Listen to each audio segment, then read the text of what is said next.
Good evening, everyone, and thank you for joining us for a design subcommittee meeting of the Boston Civic Design Commission.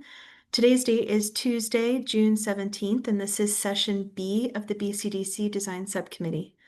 The Planning Department continues hosting public meetings in a virtual setting for the health, safety, and accessibility of Boston residents. I'm Christina Rico, Executive Director of the BCDC, and before we begin with the agenda, I'm required by open meeting law to notify the public that this meeting is being recorded. Please turn off your camera and microphone if you do not wish to be recorded. And for the record, this evening we are joined by Commissioners Gillies Smith, Haseen, and Solano. Tonight's agenda will include presentations for projects at 75 and 75A Morrissey Boulevard in Dorchester, also known as 3575 Morrissey Boulevard Phase 1, and 305 Brookline Avenue, Longwood Medical Area, also known as Longwood Place Phase 1. Tonight's meeting proceedings will follow the typical BCDC Design Subcommittee format, beginning with a brief presentation from the proponent, followed by comments from the commissioners and public testimony. And please give me one moment while I promote our first group to co-host here.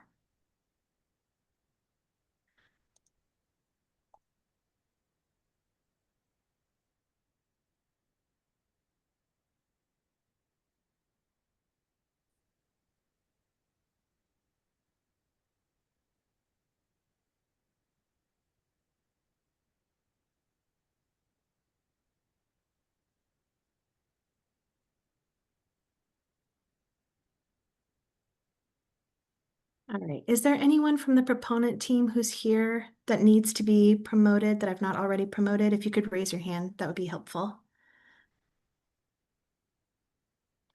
Okay. A quick introduction to the project. The proposed project contemplates the development of approximately 645,000 square feet of primarily residential uses, 24,000 square feet of open space, and 414 off-street parking spaces in 2 buildings on an approximately 2.25 acre site consistent with PDA number 146. This will be the third presentation of the project to the Commission, followed its introduction at the monthly meeting on April 1st and a subsequent design subcommittee meeting on May 13th of this year. The Commission previously reviewed aspects of the project as part of the 3575 Morrissey Boulevard PDA Master Plan approved by the board in December 2023. A quick reminder to the proponent that presentations will be limited to 15 minutes, and I'll give you a quick 2-minute warning when you come down to the end of it. And with that, I invite the proponent team to begin presenting whenever ready. Great. Thank you, Christina. Can you all see my screen? We can. Great. Yes. Thank you. Well, I want to first by saying thank you to the commissioners for providing really fantastic feedback in our first session. We've worked closely with the Boston Planning Department Urban Design Group to incorporate that feedback into the revised design that we'll be sharing with you today. We'll be focusing on 5 major areas of the design, starting with the flow from Morrissey Boulevard to the community park, really opening up that threshold to invite folks into the site. We'll then go to the southwest corner of Building B, looking at alleviating this sort of pinch point of the community park and opening up that aperture to better kind of right size the park there. We'll then make our way to the south of the building, looking at ways that we've broken down that massing and revised the expression to mitigate the scale of the building and add some more activation along the south side of the building there. We'll take a look at the lobbies for both buildings, but really focusing on design updates to the lobby of Building A. And then we'll round out the presentation by looking at the facades of both buildings, ways to create more movement and more of a residential feel in the body of the tower based on the feedback that we heard. Starting with the flow from Morrissey Boulevard, we heard some really great feedback on ways to create more movement into the site along this kind of narrow threshold of the site here. And really the main kind of takeaway that we heard and worked through with Boston Planning Department Urban Design Group was to open up this corner a bit more, pull that podium volume back and create more public realm in the sidewalk there. So that's precisely what we've done. We've reduced that podium expression here, you can see on the left in our previous scheme, and pulled it away from the corner here to create more plaza space, more of a sidewalk dimension here. And that allows the tower to run down to ground and really create that gateway expression into the sites, that moment of differentiation in the podium where that tower breaks the plane and comes down to grade. As a secondary move, what this does is it reduces some of the pressure on this loading dock area where that tower was previously the only thing coming to ground, and really gives the hierarchy to that prominent face at the retail expression there. Here's a look at that same kind of before and after, looking at the corner of Morrissey Boulevard and A Street. So you can see we've really added a lot, some more dimension here at this corner and created some spill out space for the retail. So that as you're coming around this corner, moving from the north, you get a sense that there's something around this corner that's inviting you in and moving you into the site. We've added more dimension at the A Street cross section here.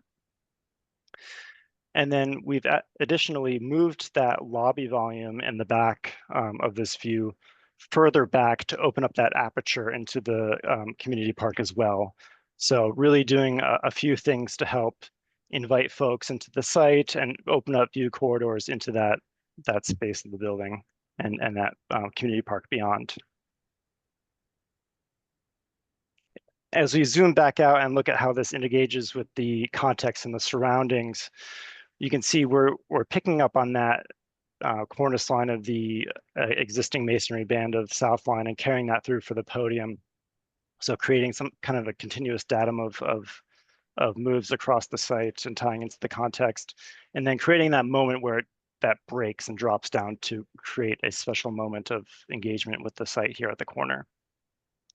This, as the master plan further builds out, creates a nice opportunity to create a corresponding move across the way and really emphasize this moment as a gateway into the site here from Morrissey Boulevard.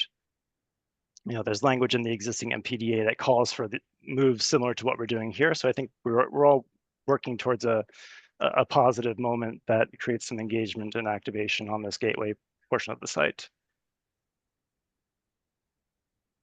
As we make our way around into the corner here you're seeing that reduction of the podium scale at the corner here. It's really that tower coming to ground, creating that gateway moment. And again, another kind of representation of how we're eroding that corner to create more public realm.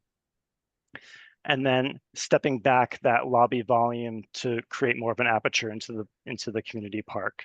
So really that lobby volume becomes its own kind of special element, whereas previously we were trying to tie it into the tower language, putting too much emphasis on that loading dock door. As we make our way to the southwest corner of Building B, we heard that this pinch point and this kind of representation of the building here really felt out of place. This face of the building should be running parallel to the other three primary faces of the buildings that face onto the community park. So we did just that. We've reoriented that face of the building to be parallel to the main kind of lobby footprint. So now all of those planes are working in unison together. And we've changed the representation of this facade to be that more kind of slender bookend representation of facade type A. So that glassy kind of facade terminating the body of the building here. We've added further definition and erosion of the community space at the ground level. So we're creating these moments where you can traverse underneath the building, walk in and around the landscape, and create these kind of special carve outs for seating, for kind of moments of respite, just to create some more engagement between the indoor-outdoor experience of that community space program, creating kind of a special moment there. Still maintaining those larger format doors to further activate the space based on the program use. Here you can see a revised site plan of the two buildings together. So again, reinforcing that idea that we've made that face parallel to the lobby facade and have opened up that aperture of the community park to be consistent with the body of the buildings here. What this move also does is it sort of orients people towards the courtyard of South Line, whereas previously we were kind of running people into the kind of unactivated and minimized parking facade of Southline there. So again, a positive move here for both the community space and also the context to create some movement between the two sites here. What this move does as well is it maintains that that moment where we're creating some presence of that community space facade on axis with Main Street. So again, some of the moves that were working before, we've been able to maintain as part of this change as well. So overall, I think a good story for the evolution of this building. By reorienting that facade as well, we've kind of reduced that that area of facade that's parallel to A Street as well. So the building feels a little bit more slender from this vantage point.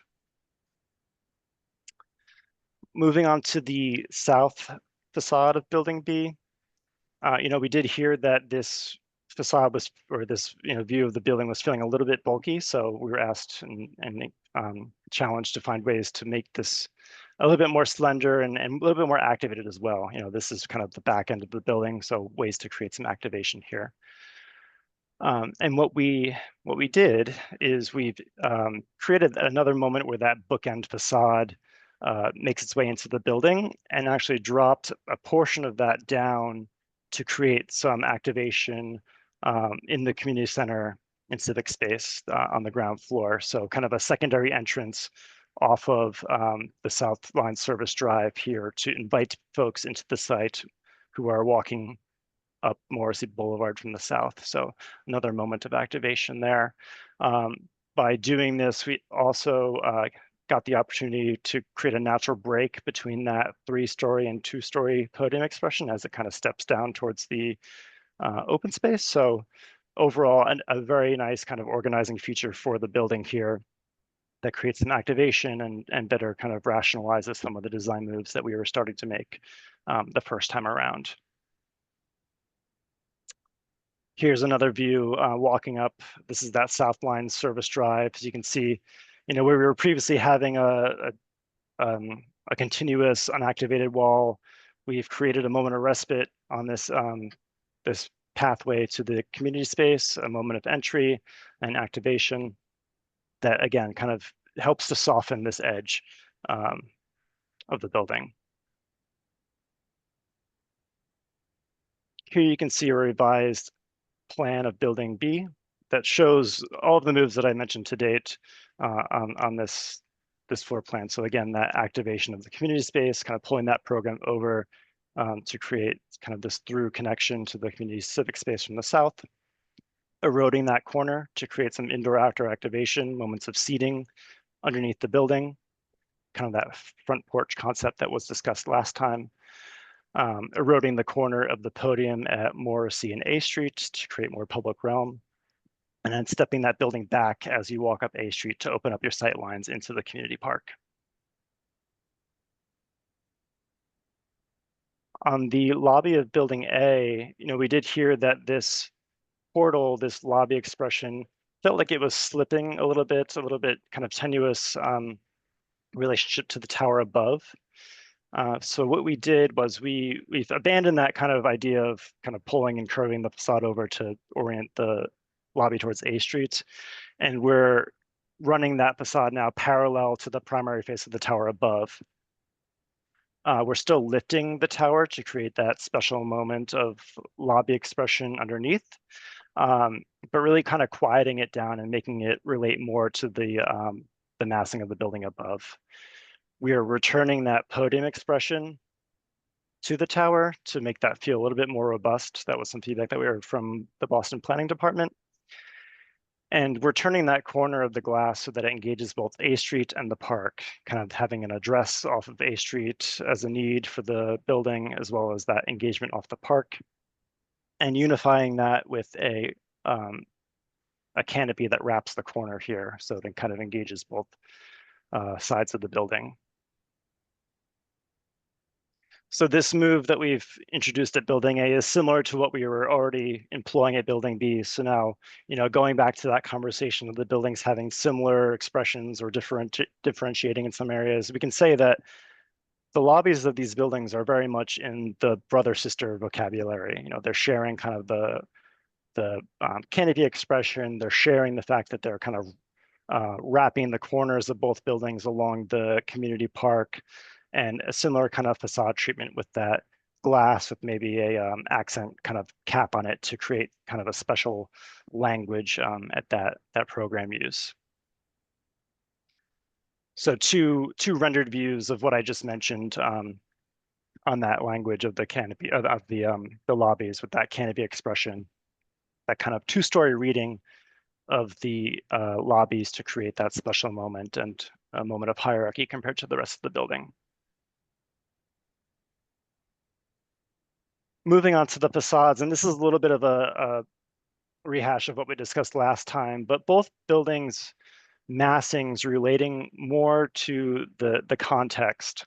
So building A having this curvilinear form that is informed by the highway, that kind of broad sweep of I-93 making itself known in the building of building A.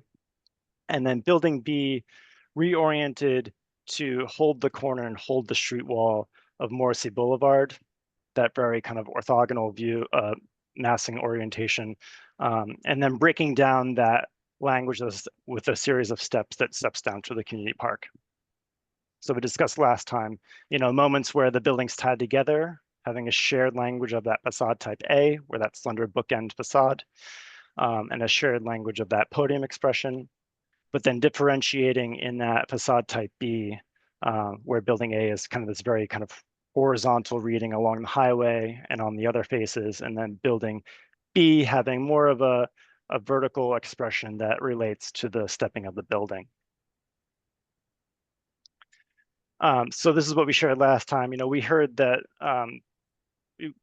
we should employ more animation and more movement in the facades of this building and make them feel more residential, primarily down here at the podium where we have, we employed this kind of brick frame that had glass infill that felt maybe a little bit too commercial.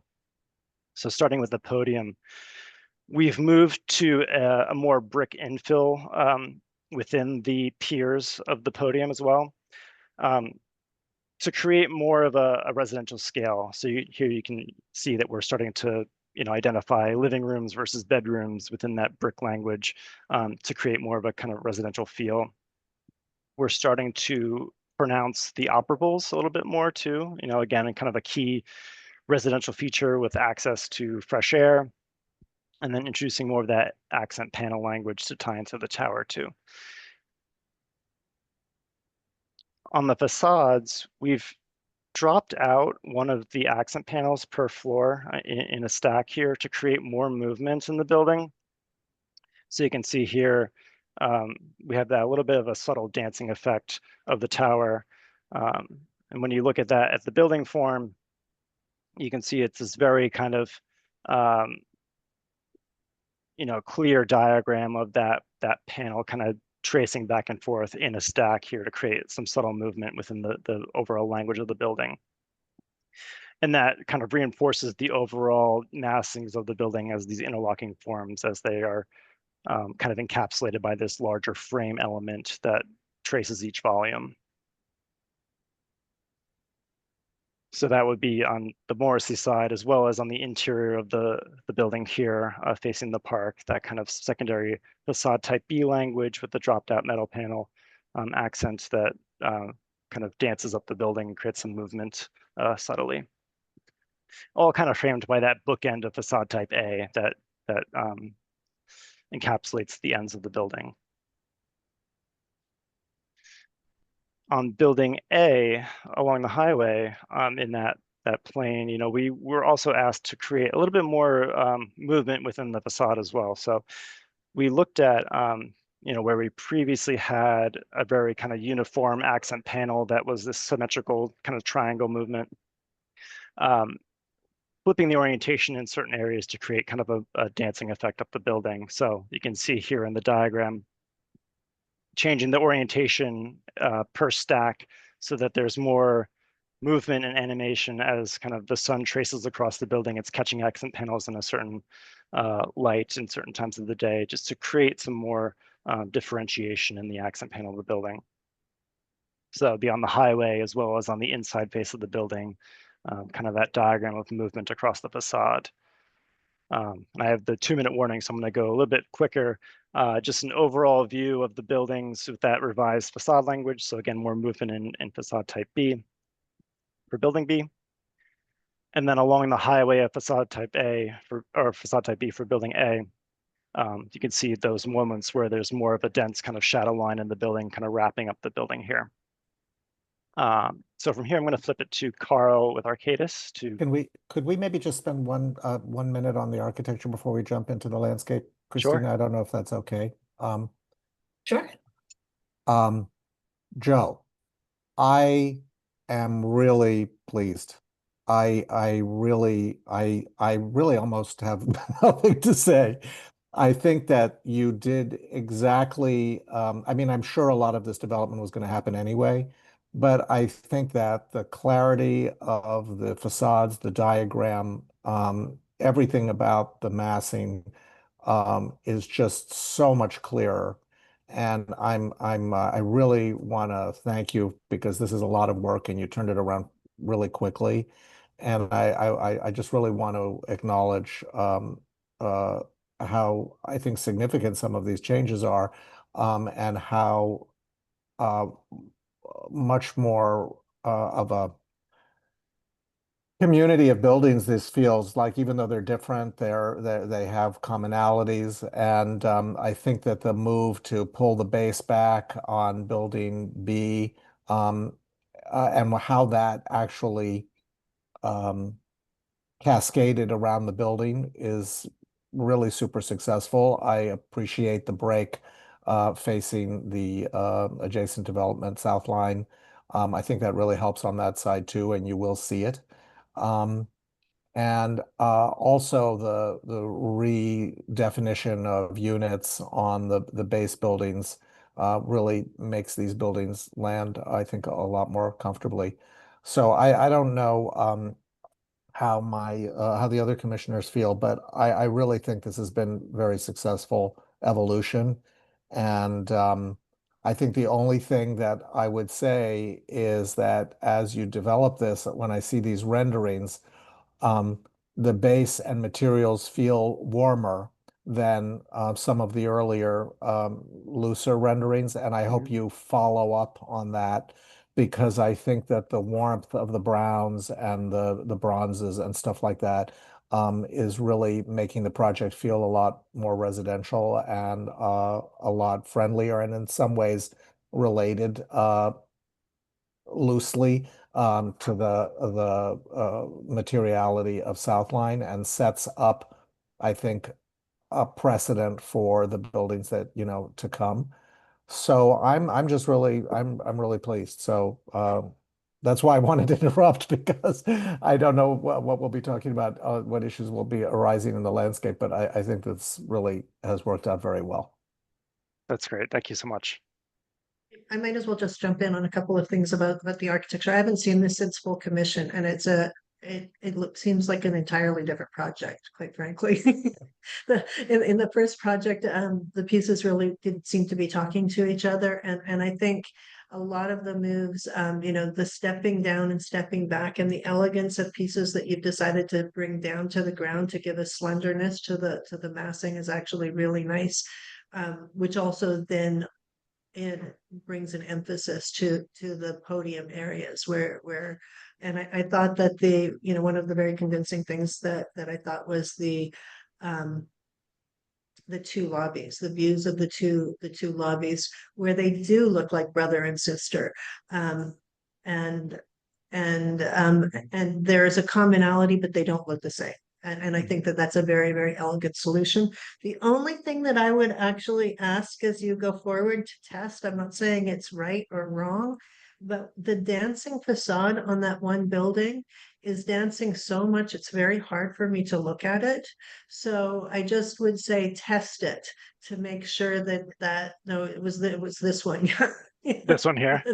Yeah, I don't Yeah. know about other people's eyes, but I find it actually pretty hard to look at. It may not be that in real life. It could be that some things should line up and some things should move. and that might help.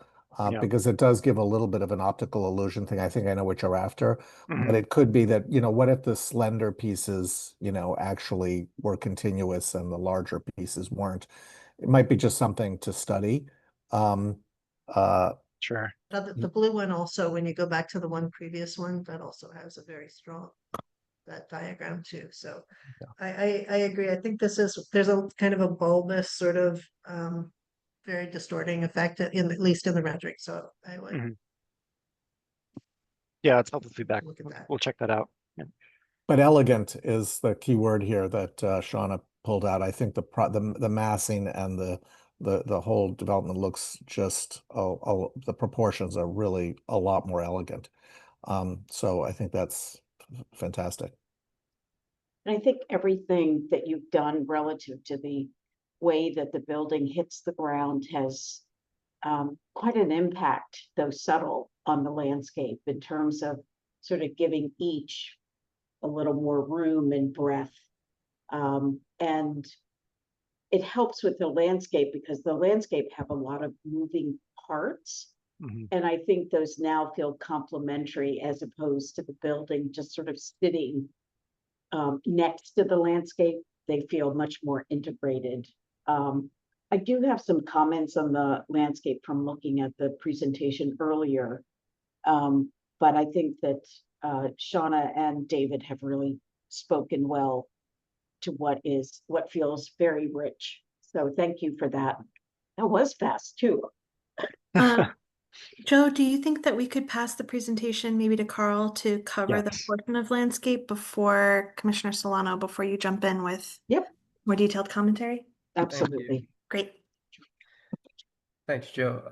Carl Freshour with Arcadis, and what you're seeing on the slide here is the previous design, which is after the design you saw, Shauna. So it's the second iteration, and some of the comments and feedback we got from staff were, as Joe mentioned, the corner of Morrissey and A Street, trying to figure out a way to bring in the landscape from Morrissey into the neighborhood and really create sight lines into the streetscape and then in the background into the park. Another comment that Laura was alluding to is that to really work hard with the architecture in the lobbies and really have the landscape complement the architecture and find ways to really organize the spaces to have meaning to the entries as well as the forms and the uses of the landscape. I think we all agreed collectively that the shade structure in the middle of the park was providing a little bit of tension as its adjacency to the pinch point of Tower A and Tower B as we studied that. And then, just really thinking about opportunities to create landform and mounding to really create spaces of discovery and also areas of respite as you're moving through the space. So we took those in mind. Next slide, Joe. And just to reiterate that the community park today and in phase one will serve as not only a respite or an open space for the residents and visitors to this neighborhood, but also a green connection from the neighborhood of Savin Hill through South Line along Morrissey up to the T stop, and then the alternate way coming down Morrissey through the community park, through South Line, and then on to Savin Hill. So it'll serve as that today, and then in the future, it's one of many open spaces in this open space network for this new development within the neighborhood. So next slide, Joe. The plan on the left is the previous design that we presented last time. You can see that the Tower B has the north-south orthogonal facade, as well as the shade structure is central. And then we also had a planter that was attached kind of to lobby B, which wasn't really reiterating our design principles of maintaining urbanity, having clean, crisp edges and urban edges along the facades. And so we went back and we studied that as well. And the current design on the right shows the new architectural expression on the Tower B community and civic area, as well as the updated entry point on Tower A. And so we worked with CBT to really study the path of travel, sight lines, and the variety of spaces to create these moments of green that drew pedestrians into what we were calling the Gateway Plaza at the edge of A Street. And then a sequence of these spaces or little eddies as you move through the park itself. We did take out the shade structure, but we still kept what we thought was important, a two-stepped raised platform, so we could still have performances and create an edge to the open lawn space, but not a barrier. So it served as something that could really create a space within a space. And then as Joe presented as well, along Tower B at the community and civic space, the dashed line shows a canopy that is on the civic space, and it created an opportunity where we could get good sight lines into the entry, but also pedestrians could move underneath the space. And we had opportunity to hang the porch swings from the underside of that structure to really create that front porch feel. And as well as we created an expanded overspill space for the community center where we could have tables and chairs out in the space day to day, or potentially easels out for a neighborhood gallery, and just creating some more functional spaces. And then as you'll see in some of the perspectives, we really started to work with sculpting and crafting some of the planters to really create these views and dappled light within the space. So next slide, Joe. This is just a quick diagram that shows, we had a diagram before that this is a community park, but there are rooms within rooms. So there's the Gateway Plaza, which we see as more of this active urban edge with a light installation or something that really captures attention and animation as more of an urban plaza. And then the next layer or room within the park is more of it starting to become more of a intimate space. We do have the performance area, but day to day you could sit on one side and read a book or have lunch, and then seating with underneath the shade of shade trees in the deck area. Yep.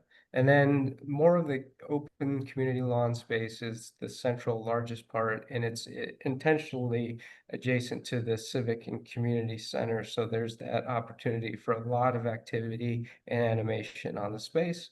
And then to the plan left, is a active edge along the amenity space where there's opportunity for overspill seating, but then a little grove of trees and little pathways that really start to come back into the main pathway. So it doesn't feel privatized, but there's also these areas of discovery and then continues movement to the South Line courtyard. Next slide, Joe. So this is a view with my back towards A Street. Tower B is on the left, Tower A is on the right. And what we've done is we've created these large planters that move through the space, creating opportunity for seating, as well as creating these moments of movement through the space. We pulled the planter in the foreground away from the lobby of Tower B, so you could actually move behind it and still have this layering of the plant material, and really looking at using a lot of textures and colors and variety of plant material to really enhance the experience. Next slide, Joe. Now this is looking back towards Tower B with the Gateway Plaza in the center of the rendering. Tower A lobby is to the right. And you can start to see the layering of the space as your eye moves through.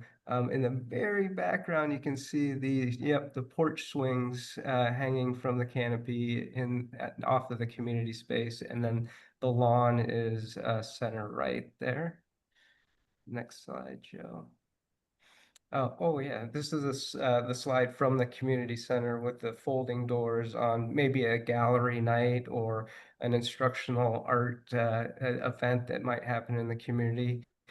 Sitting underneath the canopy of the shade tree to the plan left And then you can start to see the layering of these spaces within the overall park. So there's a variety of passive spaces, but also opportunity for active spaces, and then also functioning as movement through the park as well. Next slide. This is a shot from the lawn, from the backside of the lawn, and this is what I was referring to earlier. You can see the two steps of the performance deck there. It really holds the edge of the space, but it doesn't create a barrier. So it's really a nice play on that edge. And as you move clockwise around the space, we'll start to berm up with the plant material and creating this more of this intimate space and a protected space as you're sitting in the Adirondack chairs looking back. Next slide, Joe. And this shows my back towards Southline. Service Drive is up on the bottom of the plan. And it shows how we're mounting some of these landforms and rolling them down. And even though the pathways are close together, there's still opportunities to just slowly meander through these pathways to look at different types of vegetation, some beehive locations, and then really creating a plant palette that has flowering trees, flowering shrubs, and a variety of textures and colors. And on the left, because we are dealing with the grade change, there are stairs moving up to that active edge, but then we're sloping up to get to the elevation of the overall park. Next slide, Joe. And this is a bird's eye hovering over A Street, and it's just looking back over the space, and it's kind of just this collection of open spaces and intimate urban open spaces, and creating a variety of spaces, but also some active use as well. I think that's it for the slides, Jim. Yep, that's it. Great. Thank you. Yeah. Really informative. Could we go back to a site plan? Just the one that shows the current, not the compare. I think it's. Do you have one that is just the plan on the right-hand side? Carl, do we have that? Let's see. Laura, do you want the overall site plan? Yes, if The you next could. slide is the diagram, but it shows the entirety of the Oh, you project. know what, then go back. I think that this will be just as useful then, but thank you. And hang on a second. There we go. So one of the things that is so nice about this now is that spaces that belong to each building are different, which is lovely, and united by the center. And making that small move, which actually wasn't a small move in the architecture here, has really helped this side. I always felt that this side was really pretty great and energized, and this now is its cousin in a nice way. So I appreciate that. There is one thing that I will say. Could we maybe zoom into this area? Not too much. That's perfect. In fact, maybe go a click back or so. How's that? Perfect. I haven't seen this before. I know this is where the lighting is, right in this area. And the crosswalks that go to the sidewalks across the street. I can't help but feel that maybe this area might do some good if you're driving down this street, to have this actually be a planter or a treed area or something green, so that when you're coming down, you actually feel connected and kind of scooped into that landscape. And I don't know what scale that is. But it feels to me like this, which will be, you know, if it really becomes something like lighting, it will be attractive no matter what's in front of it. In fact, it'll feel a little more mysterious if it sort of has a frontispiece and you don't see it coming down. Now, I know that means you have to turn the dial on the other spaces or on the other planters, but I don't think a lot. And I mean, I've drawn this very big and I don't mean it to be big at all, as much as like, let these be the scoops that come in, and let this be what you see as you're coming down the street. And it might help with really feeling more connected with that future civic space. Like it has a beginning and end that is connected to this area. So that's something that I would study to see whether or not it makes sense, and whether or not, in fact, it might improve the connection at the door here as well. Sure. So something to examine, I think. Great. I will say about the architecture that I'm less convinced about this. I'd love to look at that for just a second and understand why I'm unconvinced about it.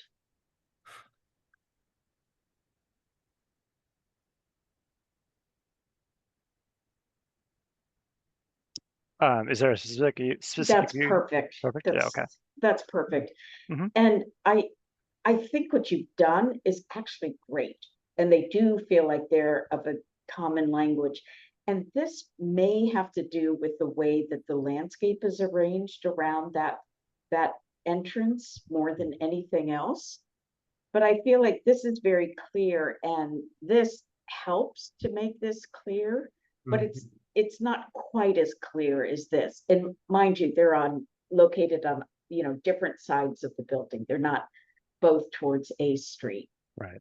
So, Shauna, did you want to say something about that? I saw sorry, I was your just going to- hand. That's why I'm asking. No, I do, Okay. I will comment on the landscape, but not. Okay. about this. Thanks. Okay, and then just one more thing, if we could look at the perspective of the lawn looking.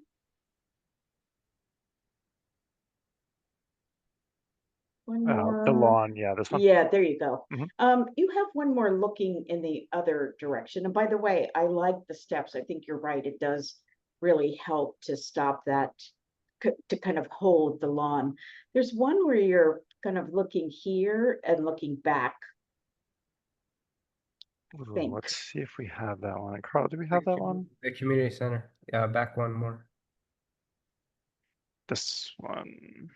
Oh, I'm sorry. Go to the next one where the orange chairs are. Yep. I so appreciate what you've done with the topography over here, that kind of holds the space. And I wonder if you don't want to wrap that around and let these chairs be raised off of the lawn as well. In other words, that landform starts to feel like it's really doing the holding of that entire edge of the lawn, and that those lawn chairs get to be raised a little as a result of that. So it's flat and then it goes up, just to draw kind of a bad section of it. That's interesting. Yeah. So that I just think it would be so nice at one point to be higher than everything else. And Right. then from the backside, it kind of helps to actually make those mounds that are behind this even more interesting from the other side, because now you have some slope to play with as well.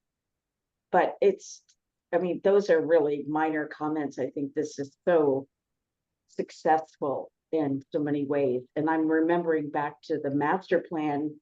I can't even remember how long it was, but it was a long time ago. And boy, just the ideas and the buildings have just, you know, developed so wonderfully together, which I'm really encouraged by. So those are my comments. Thank you. And I'll just jump in on a couple of comments on the landscape. First of all, Carl, I think it's really lovely. I think you've developed a number of really very rich spaces. I appreciate Laura's suggestion about the potential raising of the seating area, because I think with the planting covering the landforms, you don't necessarily notice the landforms as much, and so having some of that spatial experience. I think I have some sort of minor things that you can think about going forward, but overall, I think it's extremely successful. I find that there's an awkwardness between the seating eddy and the performance stage, the performance steps, at least in plan. We don't have any views of it. I don't know if the geometry of, of the seating eddy needs to change a little bit, if the seating eddy needs to push away from that other splay, but it feels a little tight and constricted. So and I don't know if the seating steps should be a little bit longer than they are currently. So that's something you can kind of look at going forward. The other element that I would say, and again, this is definitely a development. If you go to 36, there's a lot of really great things here, but there's a lot of different languages going on. And then if you click also we'll go to 40 in a second. And so just thinking, sometimes the planters are, here they're super skinny, the other side they're fat, then we've got the small orange ones and the boulders going through. And so there's a lot of different landscape languages. I'm not saying it should be homogenous, but there's maybe too many from my perspective. And, this is beyond, the taking care of the public realm, because you're doing an elegant job of, of achieving a very rich public realm. But that's just something that, that I would think about sort of going forward in the Good refinement point. of the design. Good point. Thank you. Commissioners, can I ask for public comment? Folks comfortable? Please. Okay, great. At this time, we'd like to invite any members of the public in attendance who may wish to contribute public testimony to raise your digital hand, and I'll call on you. If you're calling in by phone, dial *9 to activate the raise hand function and *6 to mute and unmute yourself. Please state your name and any relevant project affiliation information, and please keep comments to 2 minutes.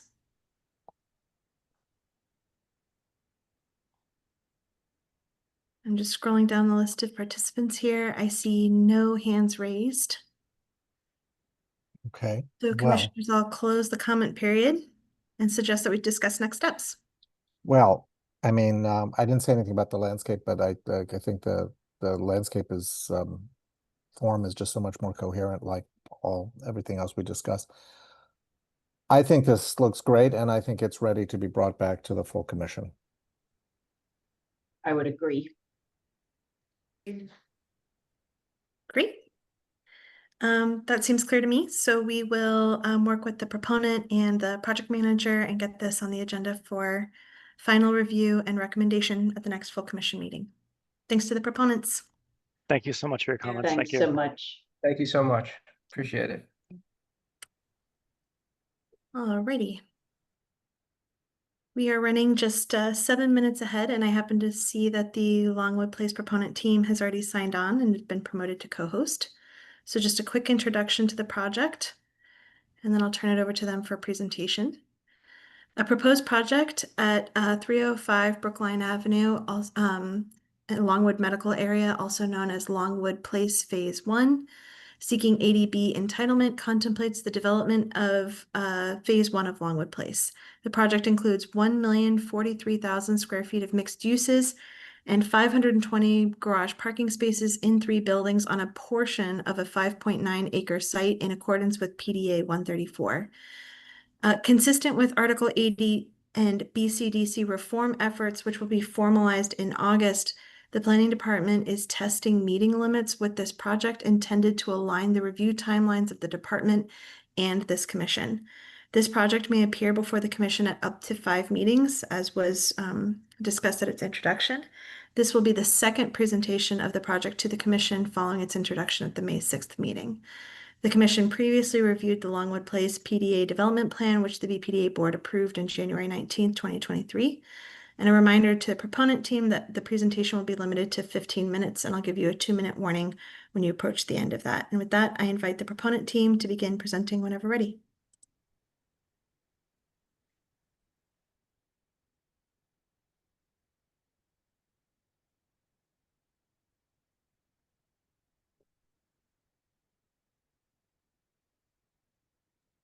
Emily, Sorry. you're Hi. speaking, we can't hear you. Yes. Can you hear me Okay, now?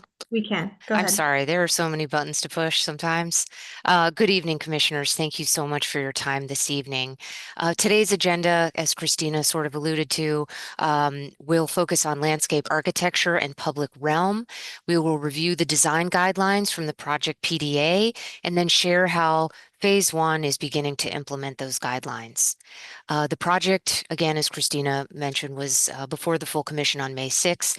And together with some feedback from the commissioners, feedback from staff, we've developed a projected framework for our BCDC progress going forward process, excuse me.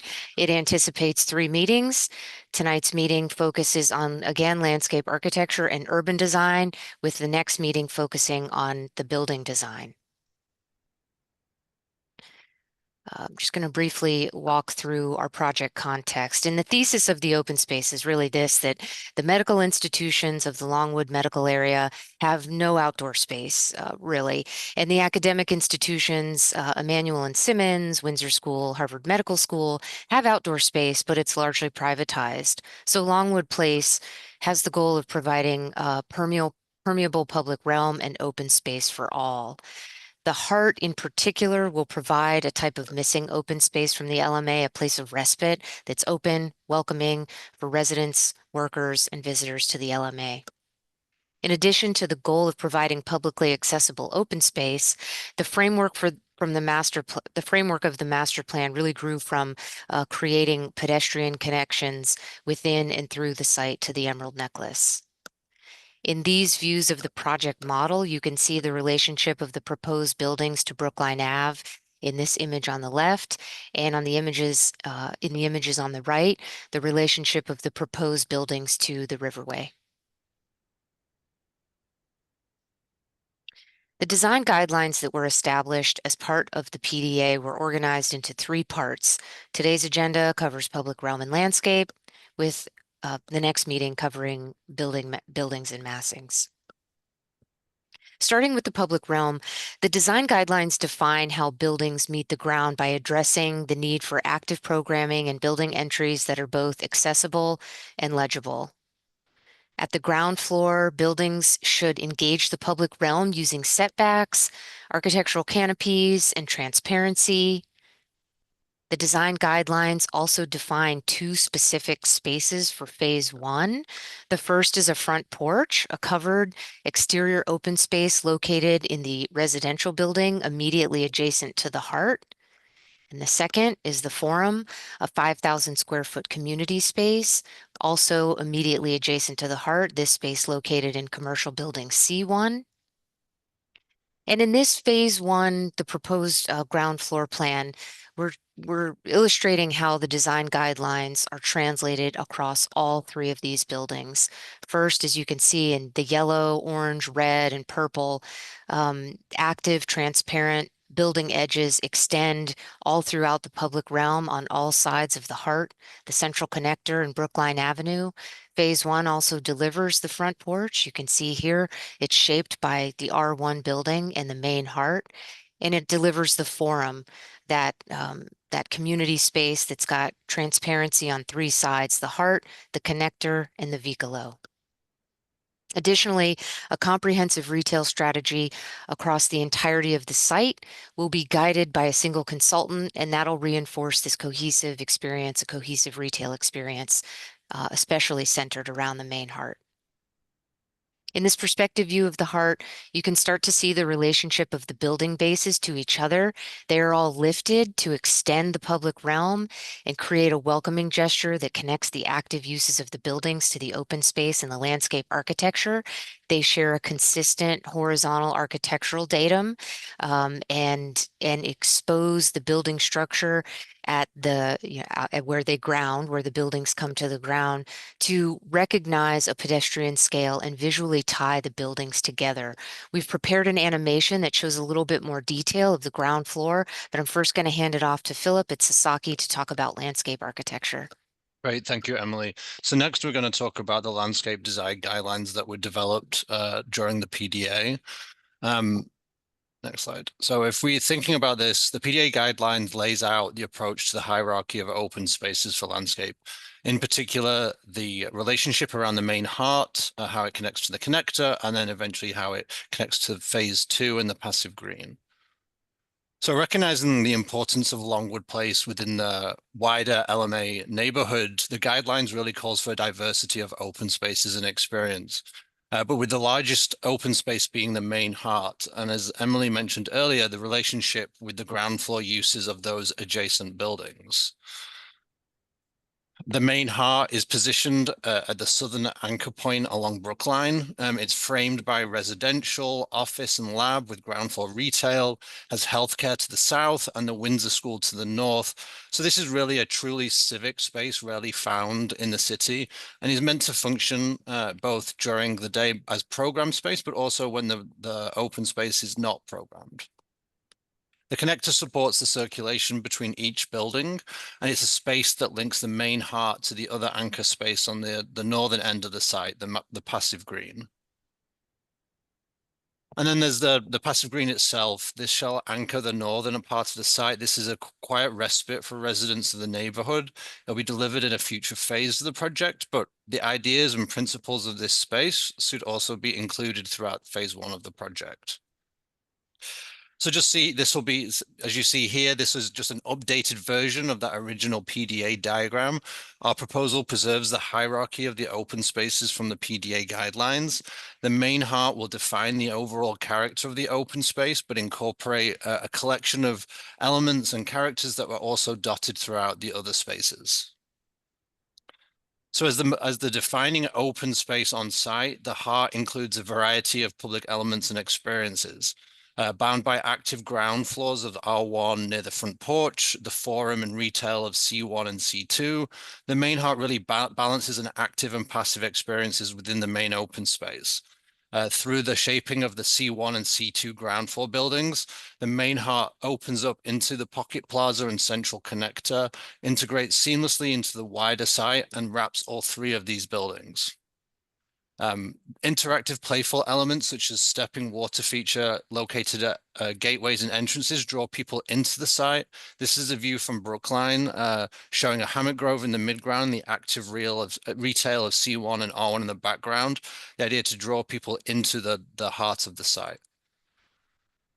Stepping into the lawn area in the main heart, we take a pause at the seating bench that frames the lawn. Here you can enjoy an opportunity to people watch, meet up with friends. The design of the heart intends to balance that active experience towards the north, close to the retail and the buildings, and then the more passive experiences towards the south and western edges, integrating into the adjacent spaces and gateways of Longwood Place. This is also a space for community to gather, whether it's a seasonal farmers market, young families gathering at the play space, or students grabbing lunch and heading over to the Hammock Grove. This is intended to be a neighborhood commons for all in the community. Then we move to the Central Connector. This is a linear space at the center of the site. This pedestrian walkway connects all 3 of the buildings of phase 1 with the future phases of the project, including the passive green. Improving visibility and permeability of the connector beyond the PDA. We also introduced a new pedestrian connection through the C1 called the Vicolo. This provides a direct route bound by retail on either side to connect Brookline to the Central Connector and the lobby of C2. We also widened either side of the connector so that to create these gateways into the space, and also allow that space to permeate into the other open spaces on site. So this is a view looking from the mid-block road with C1 on the left and C2 to the right, R1 behind at the very end. Retail incorporated on either side creates retail spill-out zones with cafe seating. Some naturalistic elements that are found from the main heart are also dotted throughout this space. The idea is to create an immediately recognizable character for Longwood Place. Stepping closer to the Pocket Plaza with the forum to your left, you see a glimpse of the main heart beyond. This is a node of activity that connects all 3 buildings, and the elevated building facades and flared corners of C1 and C2 create those vistas into the heart. So we're going to dive a little bit deeper into the landscape details, really focusing on materiality, on grading, and how we kind of unify the site as a whole. But first, I'd like to visit the existing grading of the site. So you'll see here an overlay of the building outlines with the existing grades. There's some conditions on the site today that are quite challenging, in particular towards Brookline Ave. So you create this kind of transition, this stepped barrier along Brookline. But thankfully, grading was the very first topic that when the team got together, we tackled. We worked together to really prioritize accessible entrances and key circulation routes through the site and between buildings. We graded the site to allow adjacent buildings to flow from one to another. And we consolidated grades near the R1 front porch and the C1 lobby at the mid-block street to create a civic experience to help define these spaces while integrating seating and planting. Next, we're going to talk through a series of sections, and I'll go through these quickly and we can jump back to these later if you have any questions. But this is a conceptual section cutting through R1 and the main heart, looking towards the north. You can see people can perch on the seating areas under the front porch, overlooking the main heart. And then the main heart itself grade is transitioned with grade transitions below 2%. As we move along the site towards the connector, the grades allow C1 and C2 to share the same finished floor elevation along the central connector, and a gentle slope from Pilgrim Road connects through the Pocket Plaza to the connector. At the Vicolo, we've introduced an accessible connection from Brookline Ave all the way to that C2 lobby. And then changing direction, looking south now at the mid-block road, you'll see the grade change transitioning along the mid-block road itself. And then at the C1 entrance, we've addressed in a similar approach to the front porch, stepping the building back and using civic steps to create an upper active retail edge. This change is around 3 foot in difference, and there's an accessible walkway directly adjacent to those civic steps. So now we're going to dive a little bit deeper into understanding the look and feel of the landscape, the overarching ideas, textures, and materiality that really help to unify the site and create a consistent language. The first of these is a playful interactive elements such as water features, seating, fire pits, and play elements with a consistent language. These are consolidated around the main heart, but then are also dotted at key gateways, nodes, or circulation routes. These elements also sit on a carefully curated paving system that responds to the different zones of Longwood Place. The details of these will be thoughtfully integrate kind of human scale details, playfully curating textures and warm tones of materials to create a flow of material from one space to another, as well as unifying the interior with the exterior. So that same materiality will flow into the public areas of the ground floor. And then finally, the planting strategy reinforces this feeling of framed open spaces. This is inspired by the emerald necklace, and it really brings an approachable, rich layering of plantings from ground covers, shrubs to canopies. And we're really carefully considering seasonal interest and native species to make sure that this planting helps to frame and soften the public realm. And with that, I'll pass back to Emily. Okay, we've prepared an animation, like I mentioned, to illustrate the ground floor of the buildings, to show, begin to show the scale of the buildings, the relationship of the buildings and the landscape architecture. It's very diagrammatic. Before I jump into that and play the animation, I just want to point out the sequence so everyone can understand where we're walking. We'll start here at the corner of the site, walk north along Brookline Avenue, turn onto Mid-Block Street, head down the central connector, kind of walk around the front porch and R1, and then back into the heart. So I will stop sharing this, share the animation.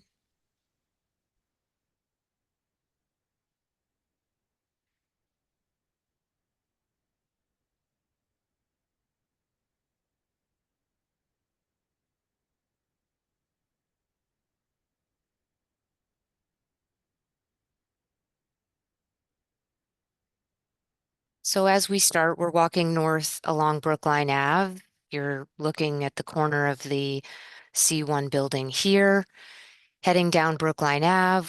The sidewalks are about 26 feet, designed with Boston complete streets.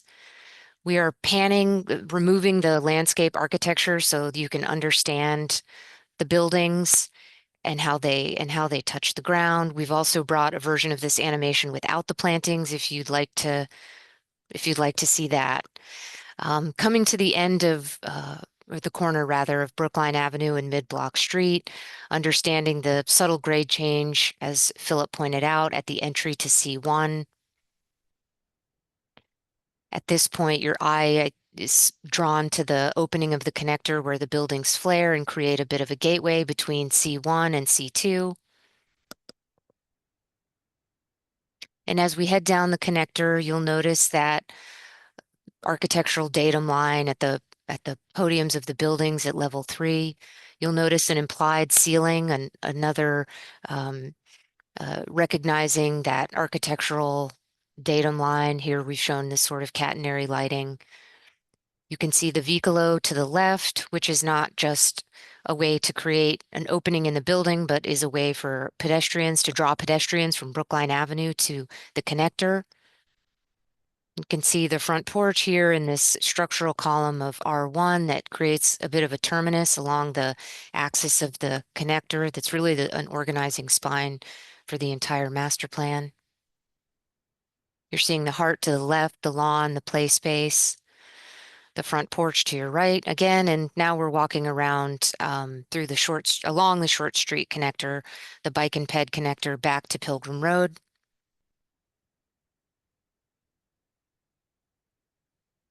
And you'll see a consistent streetscape with the pedestrian zone, the consistent street trees, the entry to the residential building on your right-hand side, and looking back through the Pocket Plaza towards C1 on your right, kind of looking right at the Forum.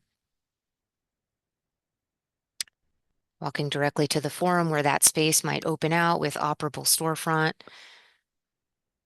The Hammock Grove and the other lawn spaces and circulation spaces of the heart.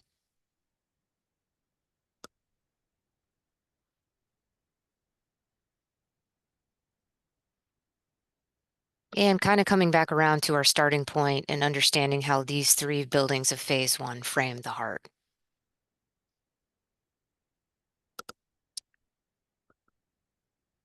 Thank you. I realize you may want to see that again, but for now I'll stop sharing. Put a slide back up or let me know what you'd like to see. Emily, do you have a shade study? I think that's pretty significant to the open space understanding. We do. We have a shadow study. Yes. Yeah, that would be helpful if you could share that. Maybe that was in Sure. your original submission. It was. I think I have that open. If I don't, I will open it and share that.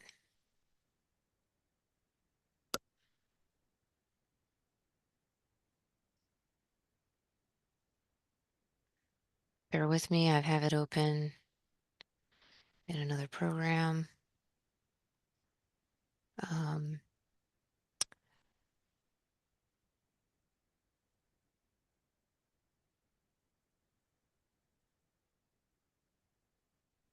sorry, there's so many things open. Here we go. Okay.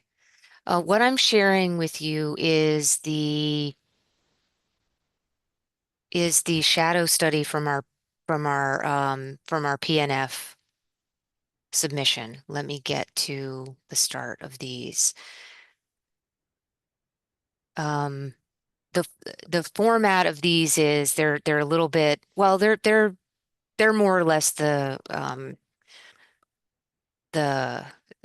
format that we always use, but what you're seeing, just to explain really quickly, is the proposed shadow in blue, and then what would be existing shadow in gray, but they don't necessarily focus on the heart. The site itself, yeah, that's yeah.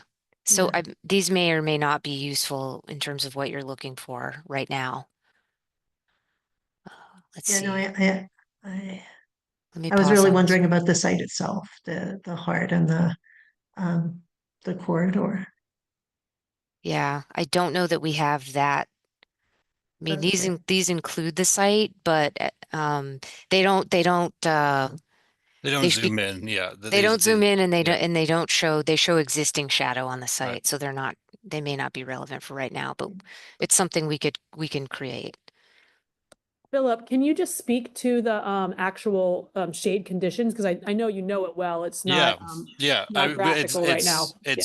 We have done studies on the sun and shade of the site, and I think the overall approach is, you know, to ensure, and you can kind of see that how the site plan is laid out is ensuring that we're creating a landscape that can work within this urban context. So in spaces like the central connector, really opening and carving out the buildings to kind of widen those spaces, allow more sunlight in early mornings and in later in the evening on the south side. So we've thought very intentionally about where we have placed plantings and trees and that location. But if this is something you want to see in more detail, we can definitely, again, we haven't shown it in a graphic sense of a series of plans, but it's something we've considered as we've gone through the design process. And the other thing I'd love, thank you, that's helpful. The other thing I would love to understand, Philip, is I don't really, and I know I very much appreciate the walkthrough and the animation and the presentation tonight. I still don't think I have a very good sense of the scale of the heart.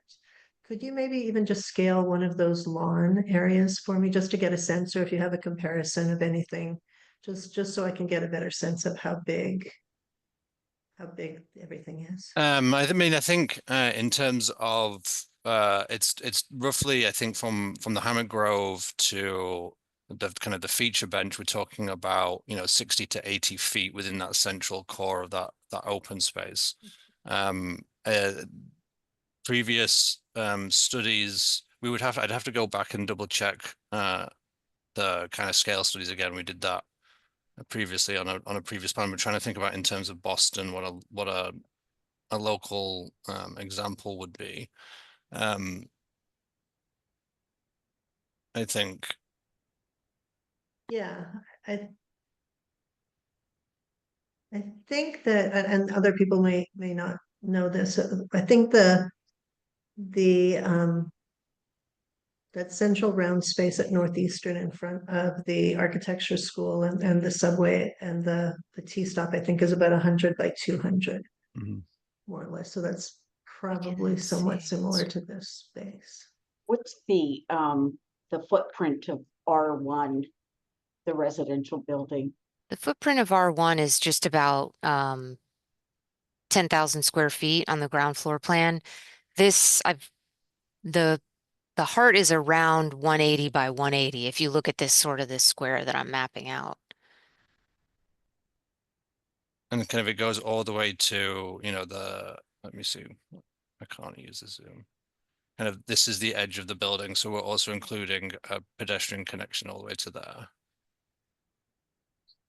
So it's about 3/4 of an acre or so. Right. This kind of central core is that kind of like 80 to 100, and then those additional circulation points, bike two lane bikeway, and then the retail on the edge kind of add all those together around 180. It's kind of the same size as the Seaport Commons.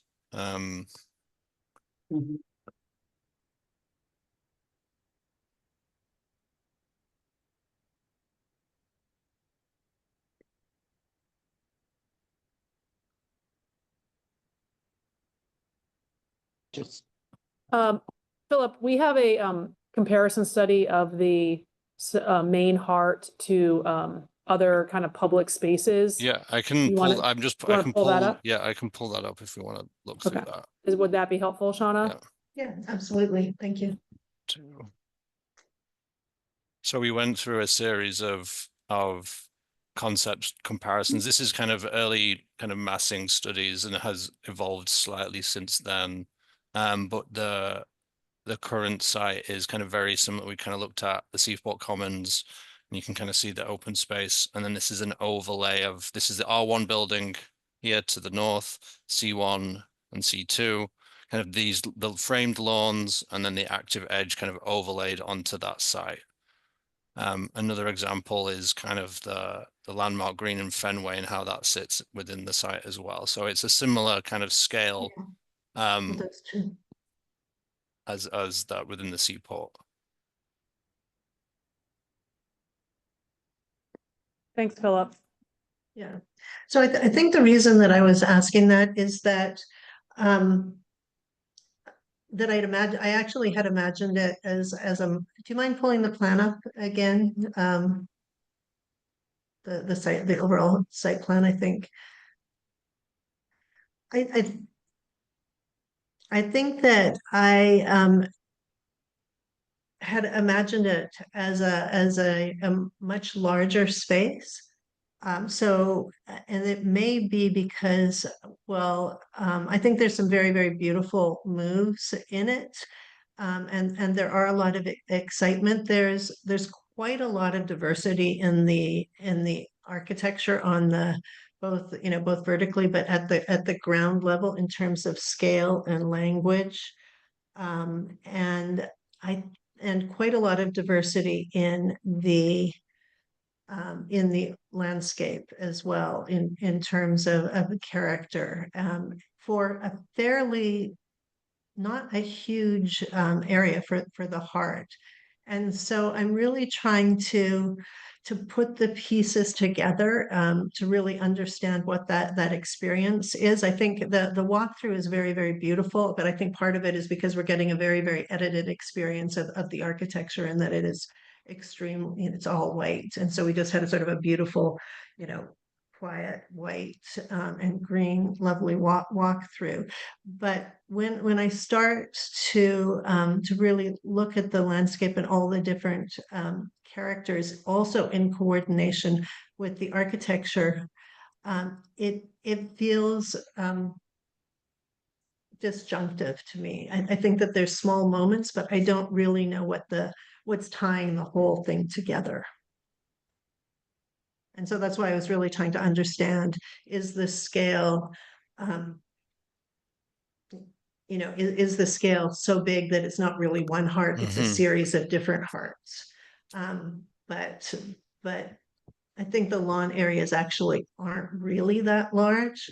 And then some of the water, the fountain being sort of stepped to the edge, I don't really understand the placing of things.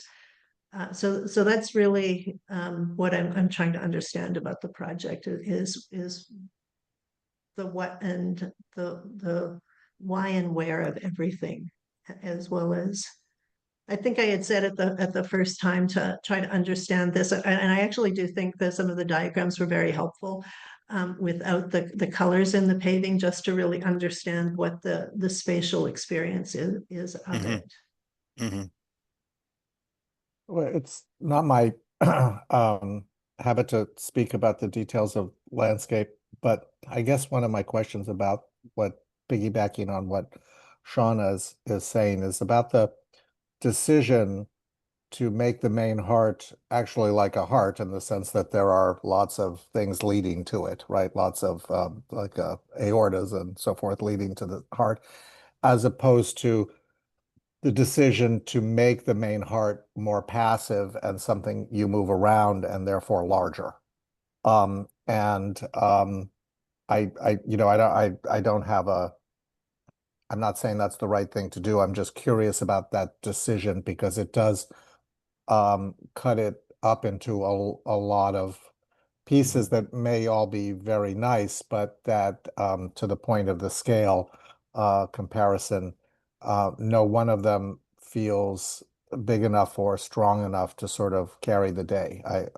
Is just a question I have. Yeah, I mean, I think the approach to the kind of the design of this was really to think about kind of going back to those principles about connections to the existing context, and there is a lot of, there's the Windsor, there's a lot of different schools nearby and campuses, and there's going to be a lot of movement through and around this site. And I think what we really were trying to take advantage of is, desire lines are desire lines, and I think you have to kind of design to them, otherwise they're going to kind of occur. So let's say, for example, the main heart was a singular lawn in the center. Kind of the reality is people will move across and cut through it, and we wanted to think very intentionally about those desire lines and those connections, and actually tie them into the overall design approach as well. as well as kind of creating that kind of consolidated frame around that open space. So it was both kind of dissected, but once you were in it, the landscape, the planting, that bench would make it feel unified when you're within the center of the site. Well, I guess I wonder if, and I hear you, but I wonder if some of that could be manipulated a bit so that you're guiding, guiding people through, because right now it does feel like the circulation diagram trumps the landscape diagram, right? Like when I look at this, what I see are the paths, rather than my eye doesn't rest on a focal point of landscape, let's say. And I defer to Laura and Shauna to translate what it is I'm trying to say if they feel the same way. But I think that's the thing that I'm struggling with. Like if the path that leads from the corner of the left-hand lower corner were sort of banked around towards C1 so that the framed lawn grew in prominence, or you obviously understand the site much better than I do and how people move through it, but is there an opportunity for something like that where that sort of crossing shifts to the right? Maybe the hammock grove goes away or is reduced in favor of flipping that over to the other space to make that more robust. I don't know. I'm just kind of reacting to the patterning that I'm seeing. Thanks, David and Shauna. Before I talk about the site itself, could you go back to the slide that you showed that shows the connections to the riverway, and because I think that was important in terms of connecting to existing spaces, and your acknowledgement that maybe this campus needs its own, or this space needs its own place. The surrounding spaces feel more privatized. So how does this work? So if I'm at Beth Israel Deaconess at the middle of the bottom of the page, right? Yep. So I cross over, and then you've made a corridor basically that kind of frames your way down to the necklace, but that is going through a parking area? Is that? Yeah, there's the entrance to the Windsor School, which is here in the drop off. Okay. So along this edge, there is initially a pedestrian walkway. Yeah. That is then a row of trees. So pedestrian walkway of about 10 feet, then a 6-foot planting strip with trees, bike parking, and then a 2-lane bike lane that goes and connects through from Brookline to Pilgrim. Yeah. And then you end up with the open space kind of page right north of the site. Yep. Yep.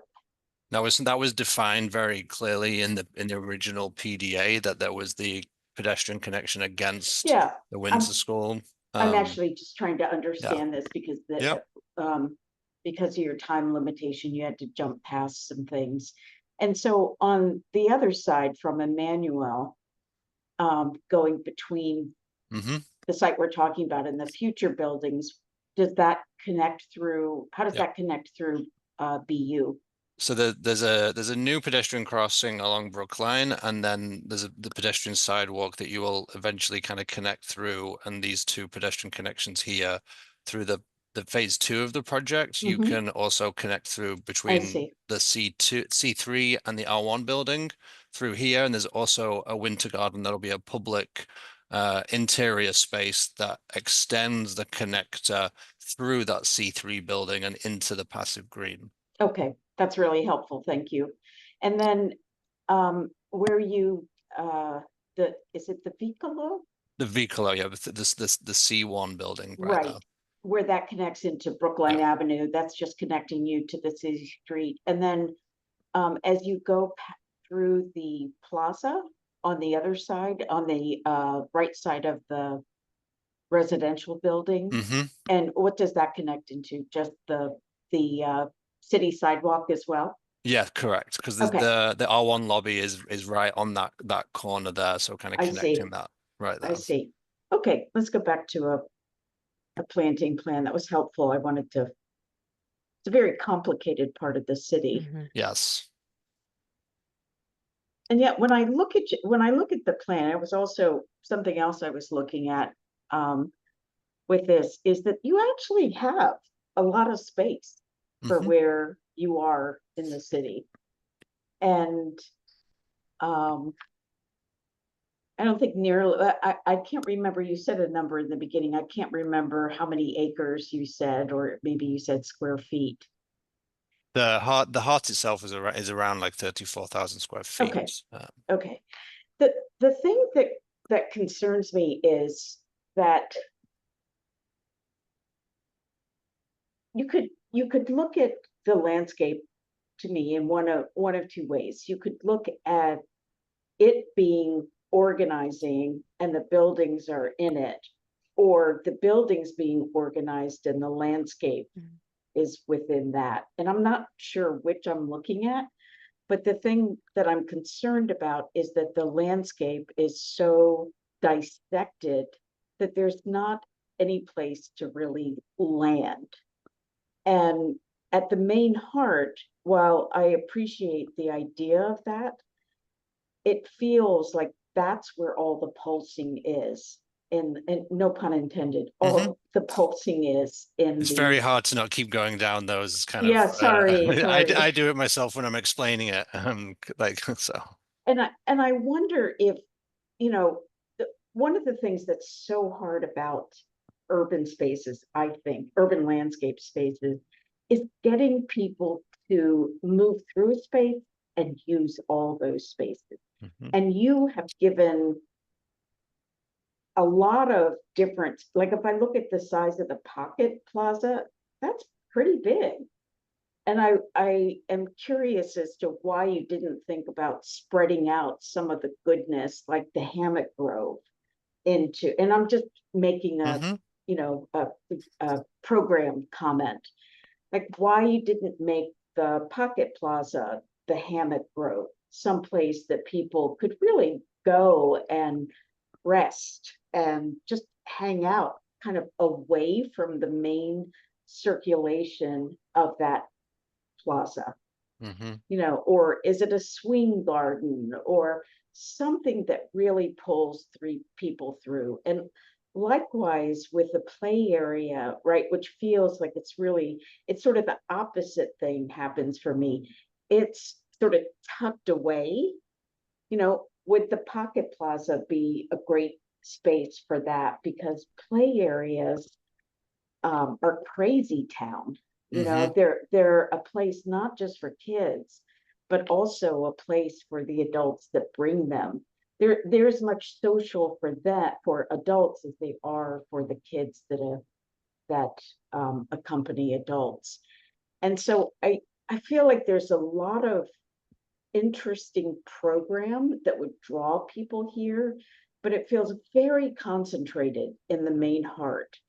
And I don't know if it has to be that. If you think about the analogy of a heart and kind of spreading out to the limbs and spreading to the main body and to your head, so that the main heart could be this place of orientation that then as you move through it, you discover that there are other activities to come back to. And by connecting them all together there, none of them has their proper space, right? Like city urban spaces suffer from not having enough space, right? Like urban ecology, crappy because they don't have enough space to do all of the biological processes Well, humans are kind of like that too, I think. And I think you could get a lot more out of that main heart by starting to um, distribute some of that program in other areas. And even though we're just talking about the landscape, I can't help but feel that the buildings have a role here in helping to shape the landscape spaces as well. And so for me, it's a little bit hard to disconnect them. Yeah, if I could, Go ahead, David. yeah, No, if go I could ahead. jump into that a little bit, because I appreciate, you know, obviously at the last session, we're not talking about the architecture today per se. Although we are really talking about the bases of the buildings. I mean, I really like this drawing, but I keep reminding myself that you know, that the front porch is undercover and that the building extends, you know, quite a bit forward into the heart, from what we're seeing, and therefore the legibility of that space, you know, is partly under a building and partly in the open air. And it makes me feel a bit like the front porch zone really is more connected to the central connector, just conceptually, than to the landscape, which in my mind is mostly out from under the building, if that makes sense. Which gets a bit to the architecture. I really, by the way, you know, thank you for the walkthrough, and I very much appreciate that. And there is something, you know, very, I think, exciting about the language that's emerging around yes, thank you, that's a good view, around this kind of lifted landscape that allows some room to breathe through the connector, which I must say I'm very concerned about. Not dimensionally, you know, I think some of the precedents that you like, for example, Rockefeller Center was one of your precedents, but the buildings flanking Rockefeller Center are a lot lower. And so it's the sheer mass of those two buildings, and you know, not just the light, but the wind and the feeling that's going to be through there that, you know, frankly is still a concern to me. This idea of the bracing and so forth that lifts that up, I really feel pretty strongly that there needs to be a common strategy or commonality amongst these three buildings that I see under the porch, and I see in, I'm sorry, the building on the left is C1? C1, yep. Yeah, C1. But C2, if you could pull a little bit further back, you know, C2 is sort of yeah, thank you. C2 has a very kind of lands very conventionally, and of course the base is expressed at roughly that same height. But if it was as if it borrowed more heavily from the language of C1 and was more permeable, and you could move in and through it and around it, and it felt like that space kind of shifted out and on both sides, I think this space would be more convincing to me. And I think that is maybe a clue about the architecture, which we're going to be talking about at another time.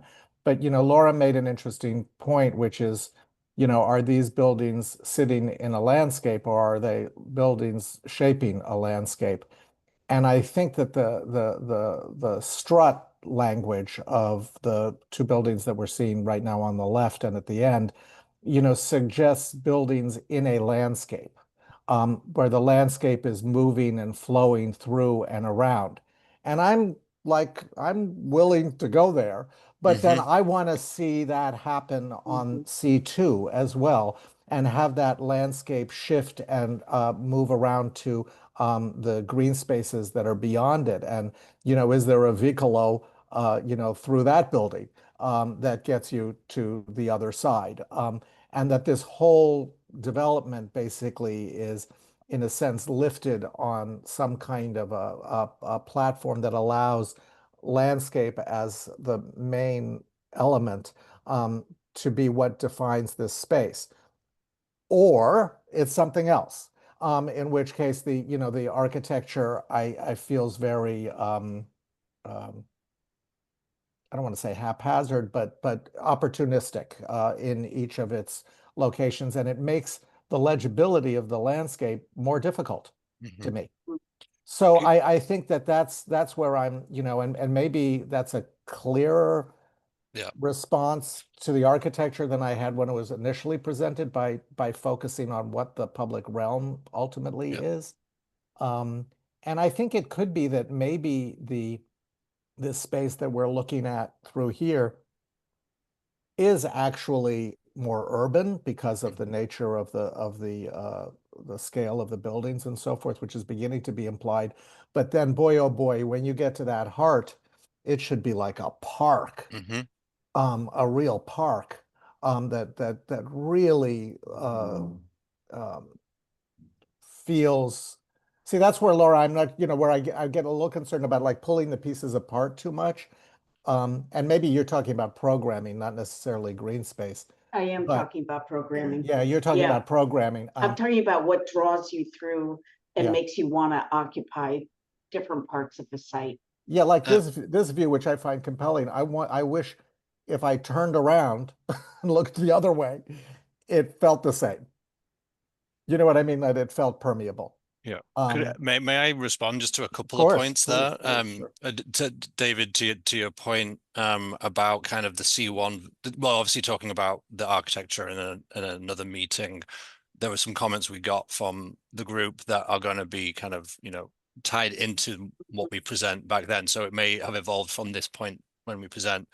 You know, I think one thing that is very important to know as this is a site is there's a parking underneath the kind of 2/3 of the landscape under the central connector, and what that means is that there's a down ramp into that parking bay, which is in the C2 building, which has freed up a lot of the service that was in the C1 building. So we're able to have that like 360 permeable ground floor of the C1 that could then introduce the Vicolo, because the C2 building itself is kind of taking a lot more of that back of house. And so this introduction of the Vicolo kind of not perfectly centered on the C1 building, it was kind of shifted slightly more to the Pocket Plaza, was to Laura, your comment about like those circulation patterns and trying to connect those spaces.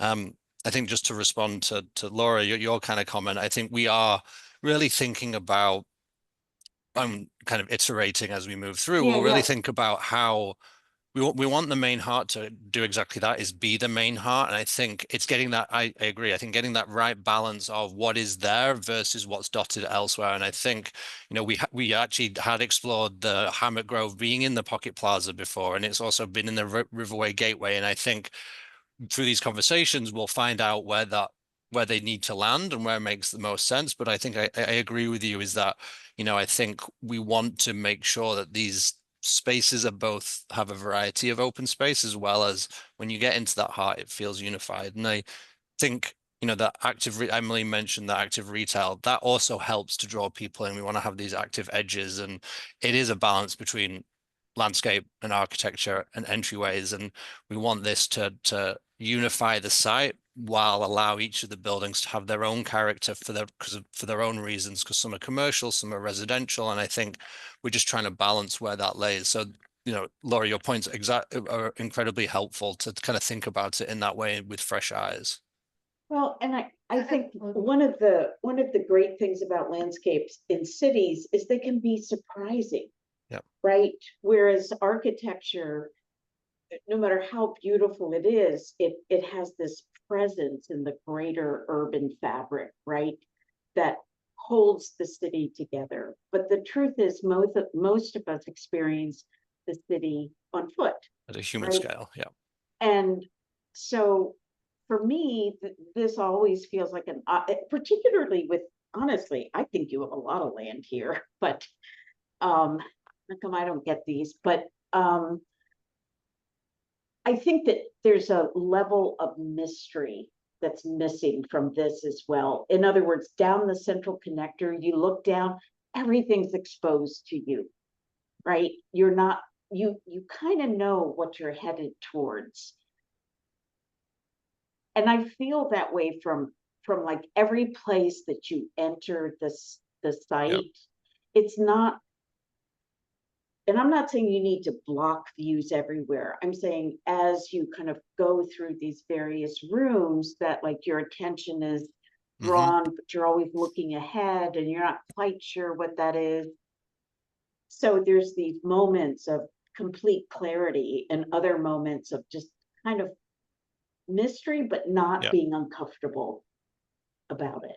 Yeah, right? Emily, It's could like you people Emily, think could you that- just jump to the landscape renderings? We have some additional renderings in the appendix as well. Oh, okay. Kind of just more landscape focused to kind of talk to that. I think later on they're full screen. But to that point, kind of the play space bound by landscape, then this is the next one, kind of under the R1 porch, so you were seating with the porch behind you, that idea of the framing to the right, but then that openness towards the C1 to the left.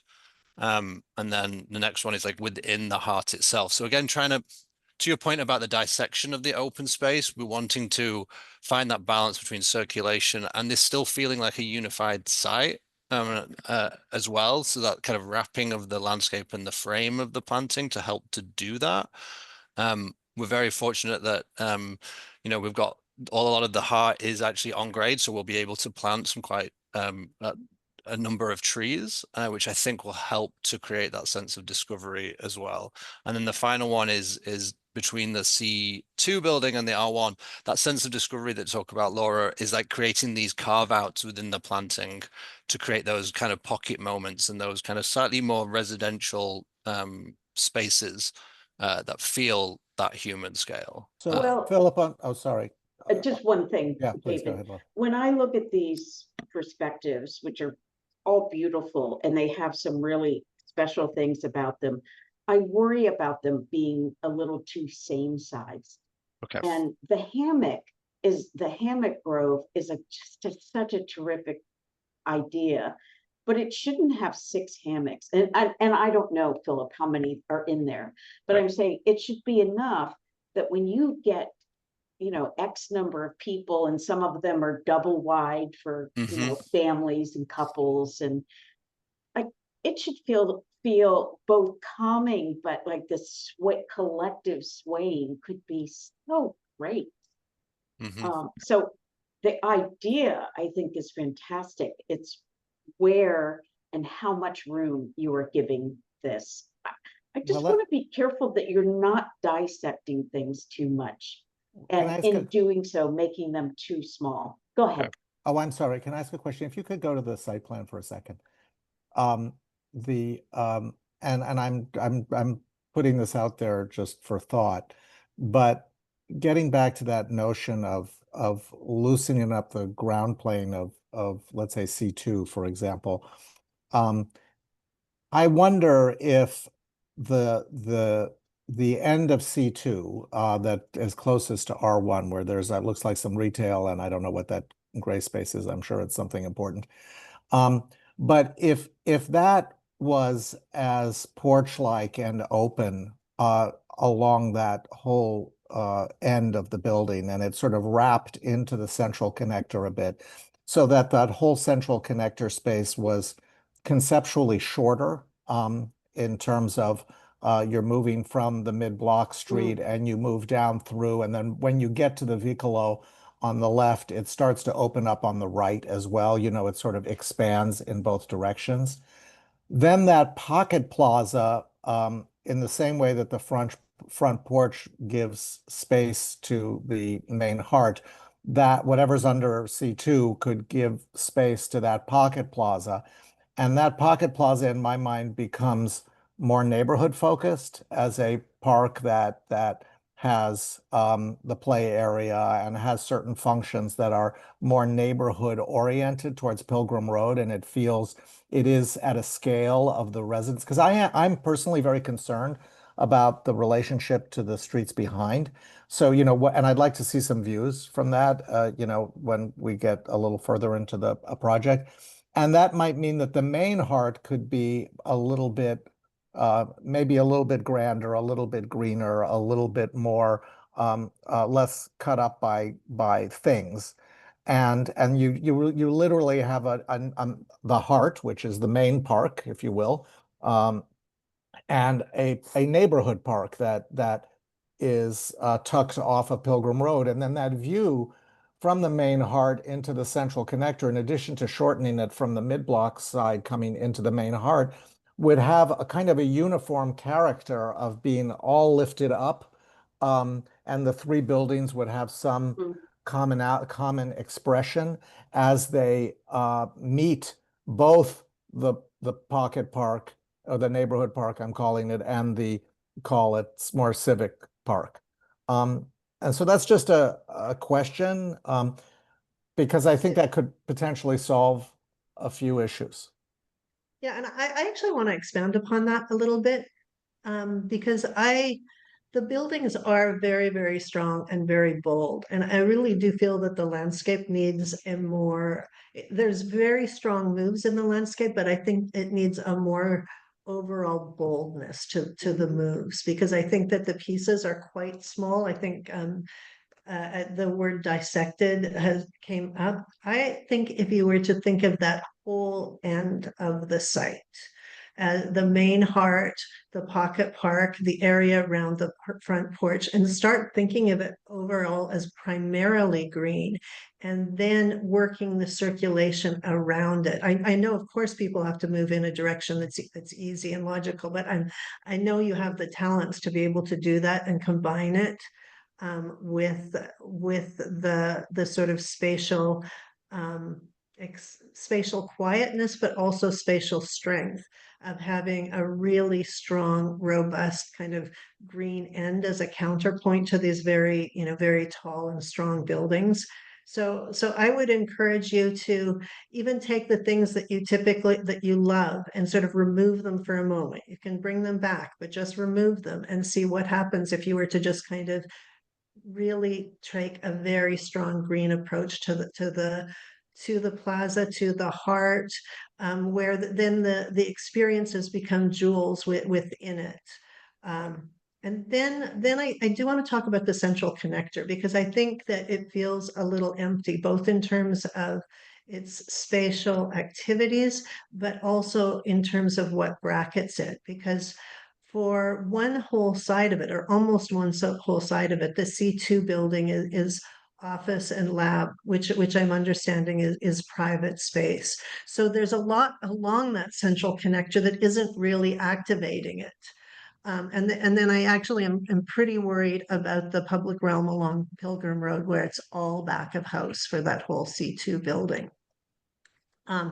But just in terms, so I think working between architecture and landscape, I think if there's more activity in the C2 building at the ground level and both sides, I think from the landscape, sort of focusing more on things that would help to activate that central connector. But what else, other than, when the water jets are shut off, what is that space? Because most of the year the water jets are going to be shut off.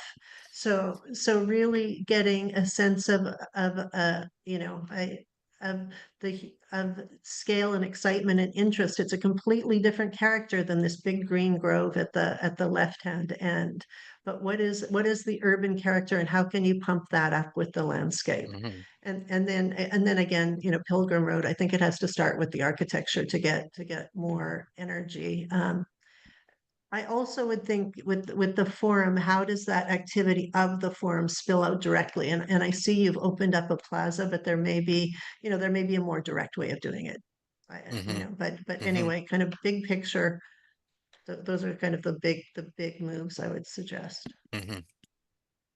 I like the idea of, it sounds, not your words, but my interpretation is taking some of these smaller, what graphically look like smaller pieces, and maybe connecting them, and the idea of wrapping around from Pilgrim Road into the central connector. I do think we should point out that the function of these buildings necessitates some gas storage and other support type of spaces that wouldn't necessarily be appropriate to be directly adjacent as spill out space or outdoor space. But I do think that some of that is certainly still possible. And that we might think of how to make these smaller pieces into larger swaths that connect.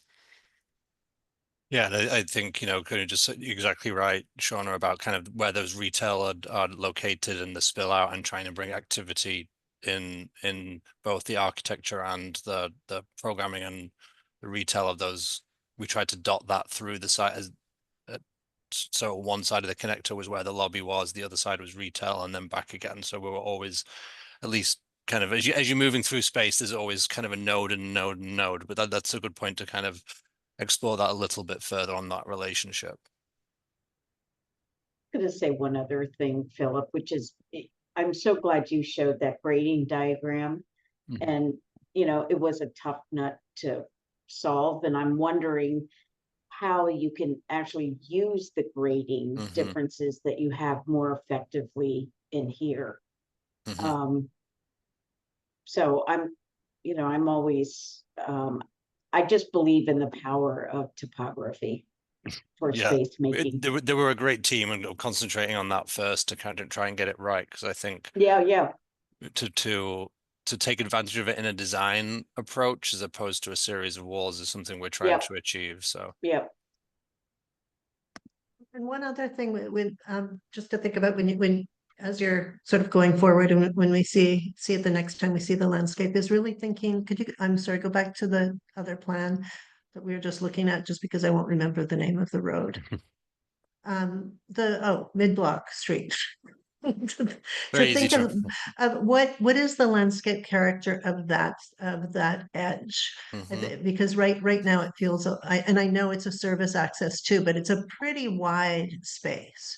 So giving that a kind of an overall landscape character of its own, because it is also a gateway into this space.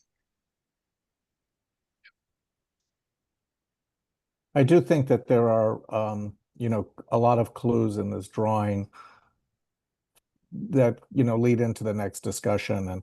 And I can't help but think that the view of R1 across from Brookline Avenue across the main heart, as I recall in the guidelines, that's like the signature that was intended to be like the signature marker building.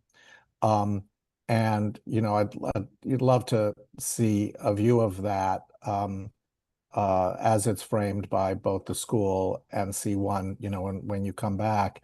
But just architecturally, the language of C1, even at the ground plane, is really the dominant language. It's the signature. It feels like the signature building, and maybe that's fine. But I think then that I'd like to understand the strategy of the hierarchy of architectural expression as it relates to the ground plane, as it relates to the ground plan.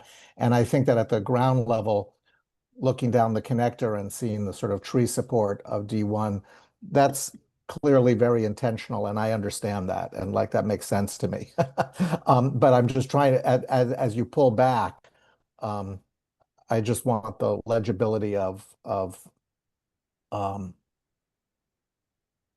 the architecture and the spaces to be in harmony. Mhm.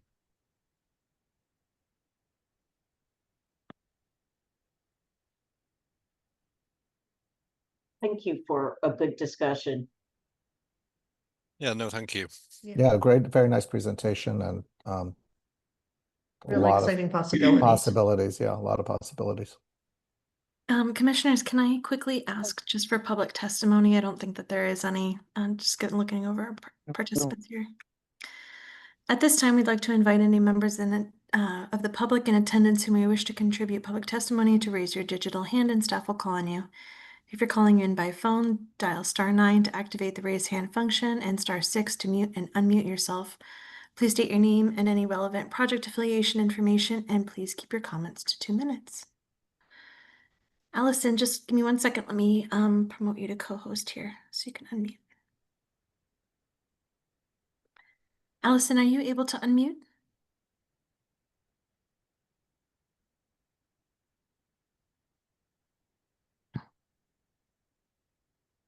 Oh, yes. Thank you. Allison Poltonis.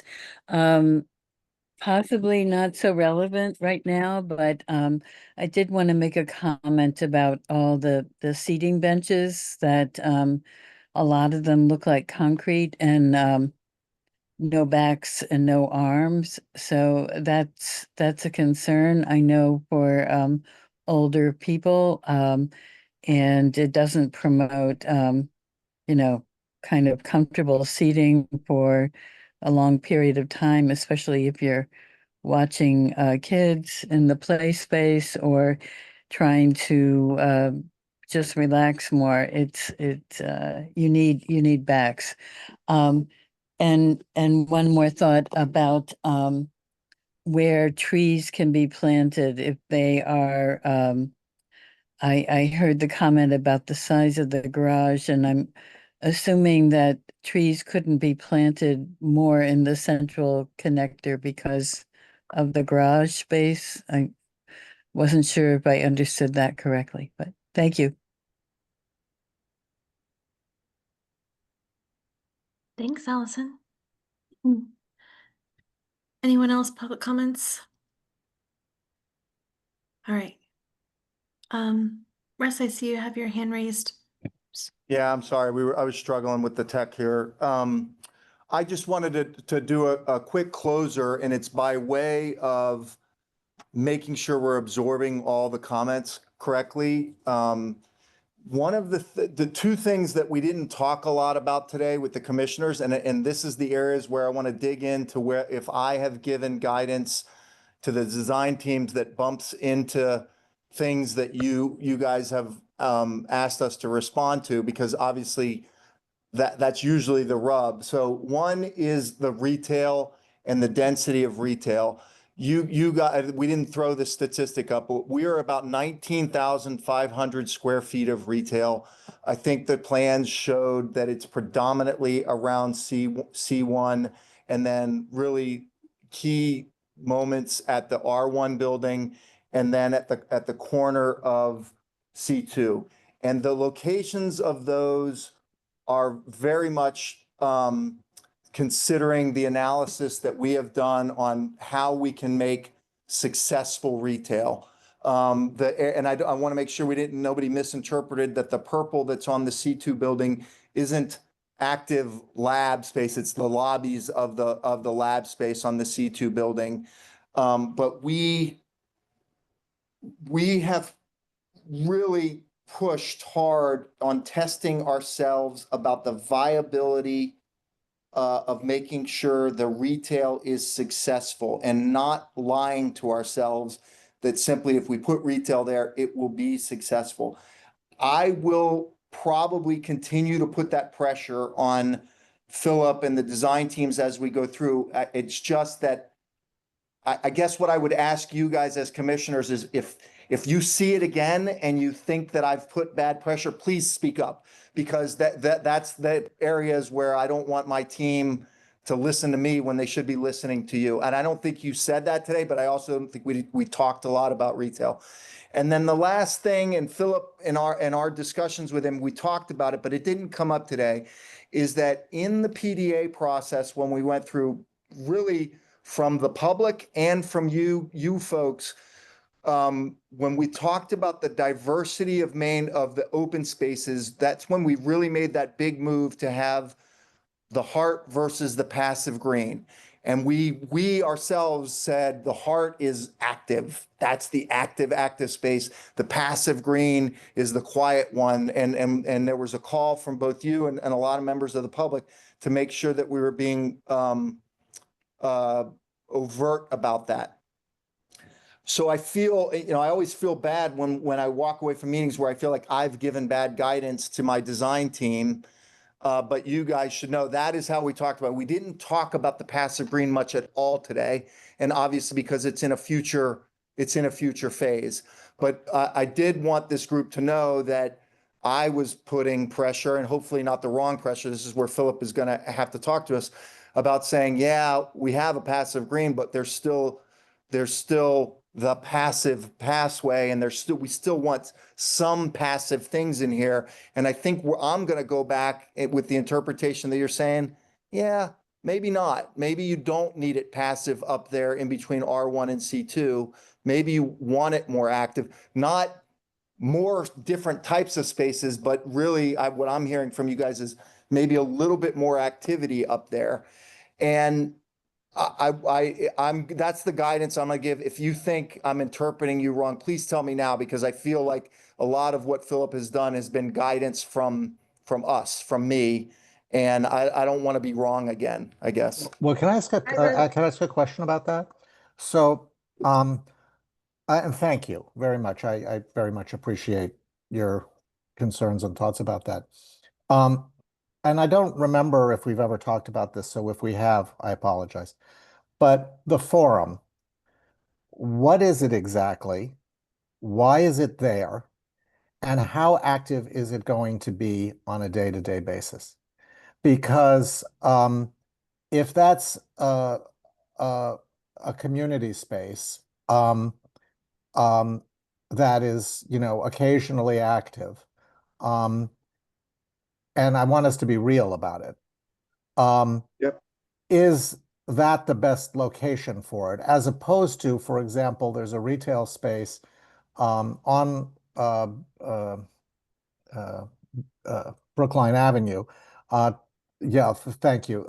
To the lower, I mean, maybe it's not big enough, but in the C1 on the right-hand side where there's that, yeah, over there, where I don't know that retail there is going to be, that there's going to be that much foot traffic that it's going to be so active.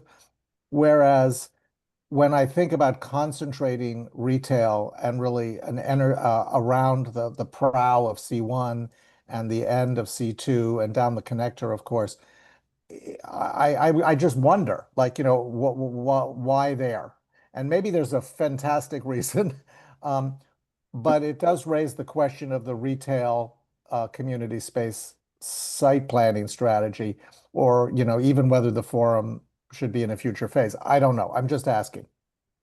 It's a spot on question, Philip, or David, because one of the things we practiced about making sure you guys saw, in case you had concerns about it, is in the PDA. I think you would notice from this slide that the forum was 100% facing the heart. And through the course of working on design with our consultants, with the team, our consultants, our retail consultant basically said, guys, the Brookline retail is the really definable, successful retail. Please consider pulling the forum around. The idea behind the location of the forum is to both feed off of the heart, but to feed the heart. Use, that your very first question, we don't have it totally nailed down. We have a strong desire on our end to make it very broadly useful, but to also be performing arts useful. So there is a performing arts component to it that we are trying to focus on right now with the guidance we have from the city and this city councilor who's very concerned or very involved in this. So the logic of it being on the heart was that it feeds the use of it, and the use of it can also feed the activity of the heart. We will test based on your questions, but that's why it's there and kind of why we moved it. We actually do think the retail on Brookline is very valuable retail. From the the comments from our consultant, the harder challenge, quite honestly, is making sure that we have viable retail on the connector. That's from a business perspective and also design perspective. That's the one that we've been very, making sure that we're doing it right, not overloading it, not lying to ourselves about how much retail can actually be successful there. Well, Oh. Yes, sorry, go ahead. Sorry, David, on your activation of how active is the forum, the intent is that it's active all day during the day. The doors will be open. People can come in, sit on the big steps, have their coffee. It's not supposed to be programmed all the time. And it's more a la District Hall in the Seaport, where people can come in, have coffee, meet, have small group meetings, or it can be an event at night, such as Russ said, as like a performance space. The idea is that it is active almost every day if we can make that happen. All right, well, that's super helpful. And I, certainly know how District Hall worked or used to work.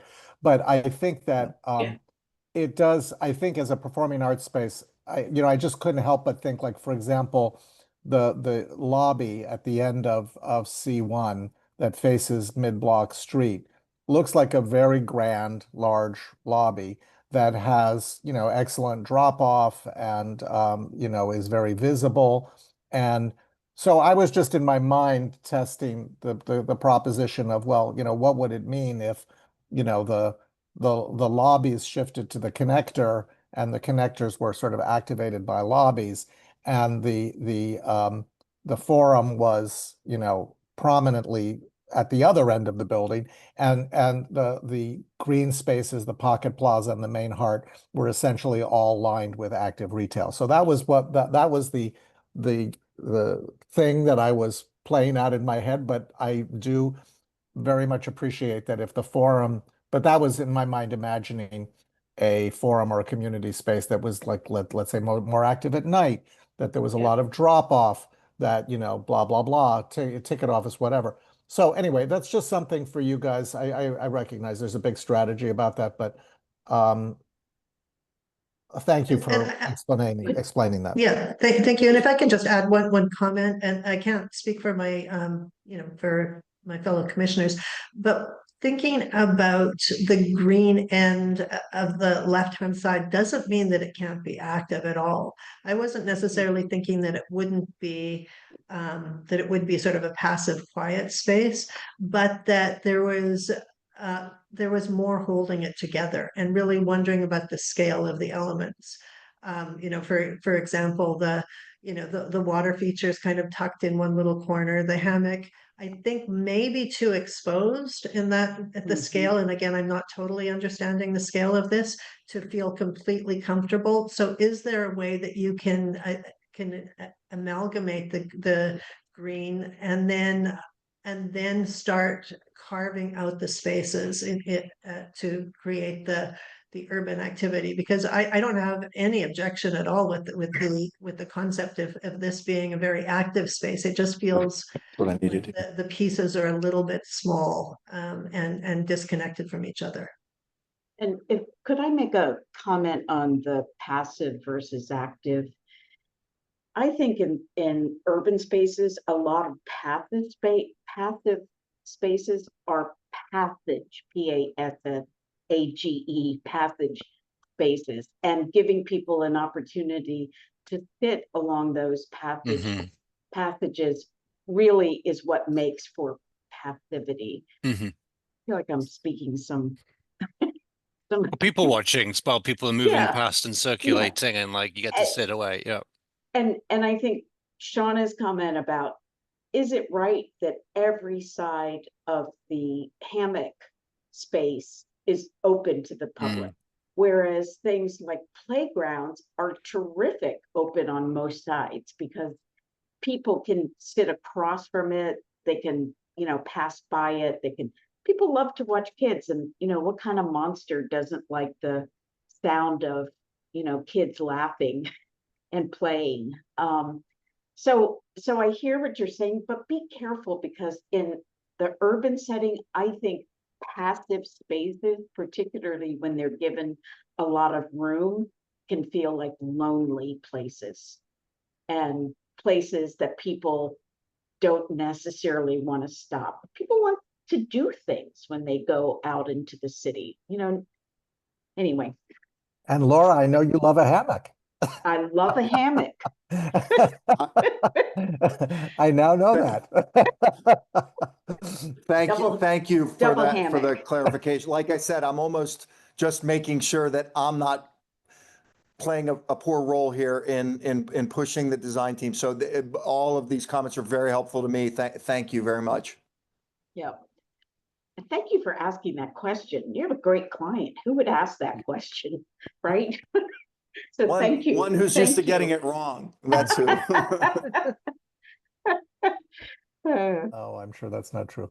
Well, I mean, thank you. I think lots to think about. I mean, I think that one of my takeaways is that obviously there are these guidelines, and we worked hard on them and thought hard about them, and you're looking at them, and that's great. But that doesn't mean in my mind that some aspect of those couldn't be revisited if there was a compelling reason. And I mean, that's my view. But, you know, there should be a good reason. So. Alrighty. Well, we've taken public testimony and we've discussed next steps. I think we are all clear that the proponent will be back for another subcommittee meeting focused on massing, building articulation, capital A architecture, at a time to be discussed with the proponent and the project manager. So I think if there are no further questions from the proponent team or the public, I think we can adjourn for the evening. Thank you all for staying on an extra 15 minutes. We appreciate your time, and we'll see you Thank you. on another Tuesday. Thanks. Thank you very Thank much, you. everybody. Good Thank you all. discussion. Thank you. Have a Thanks. good you. night. Bye-bye.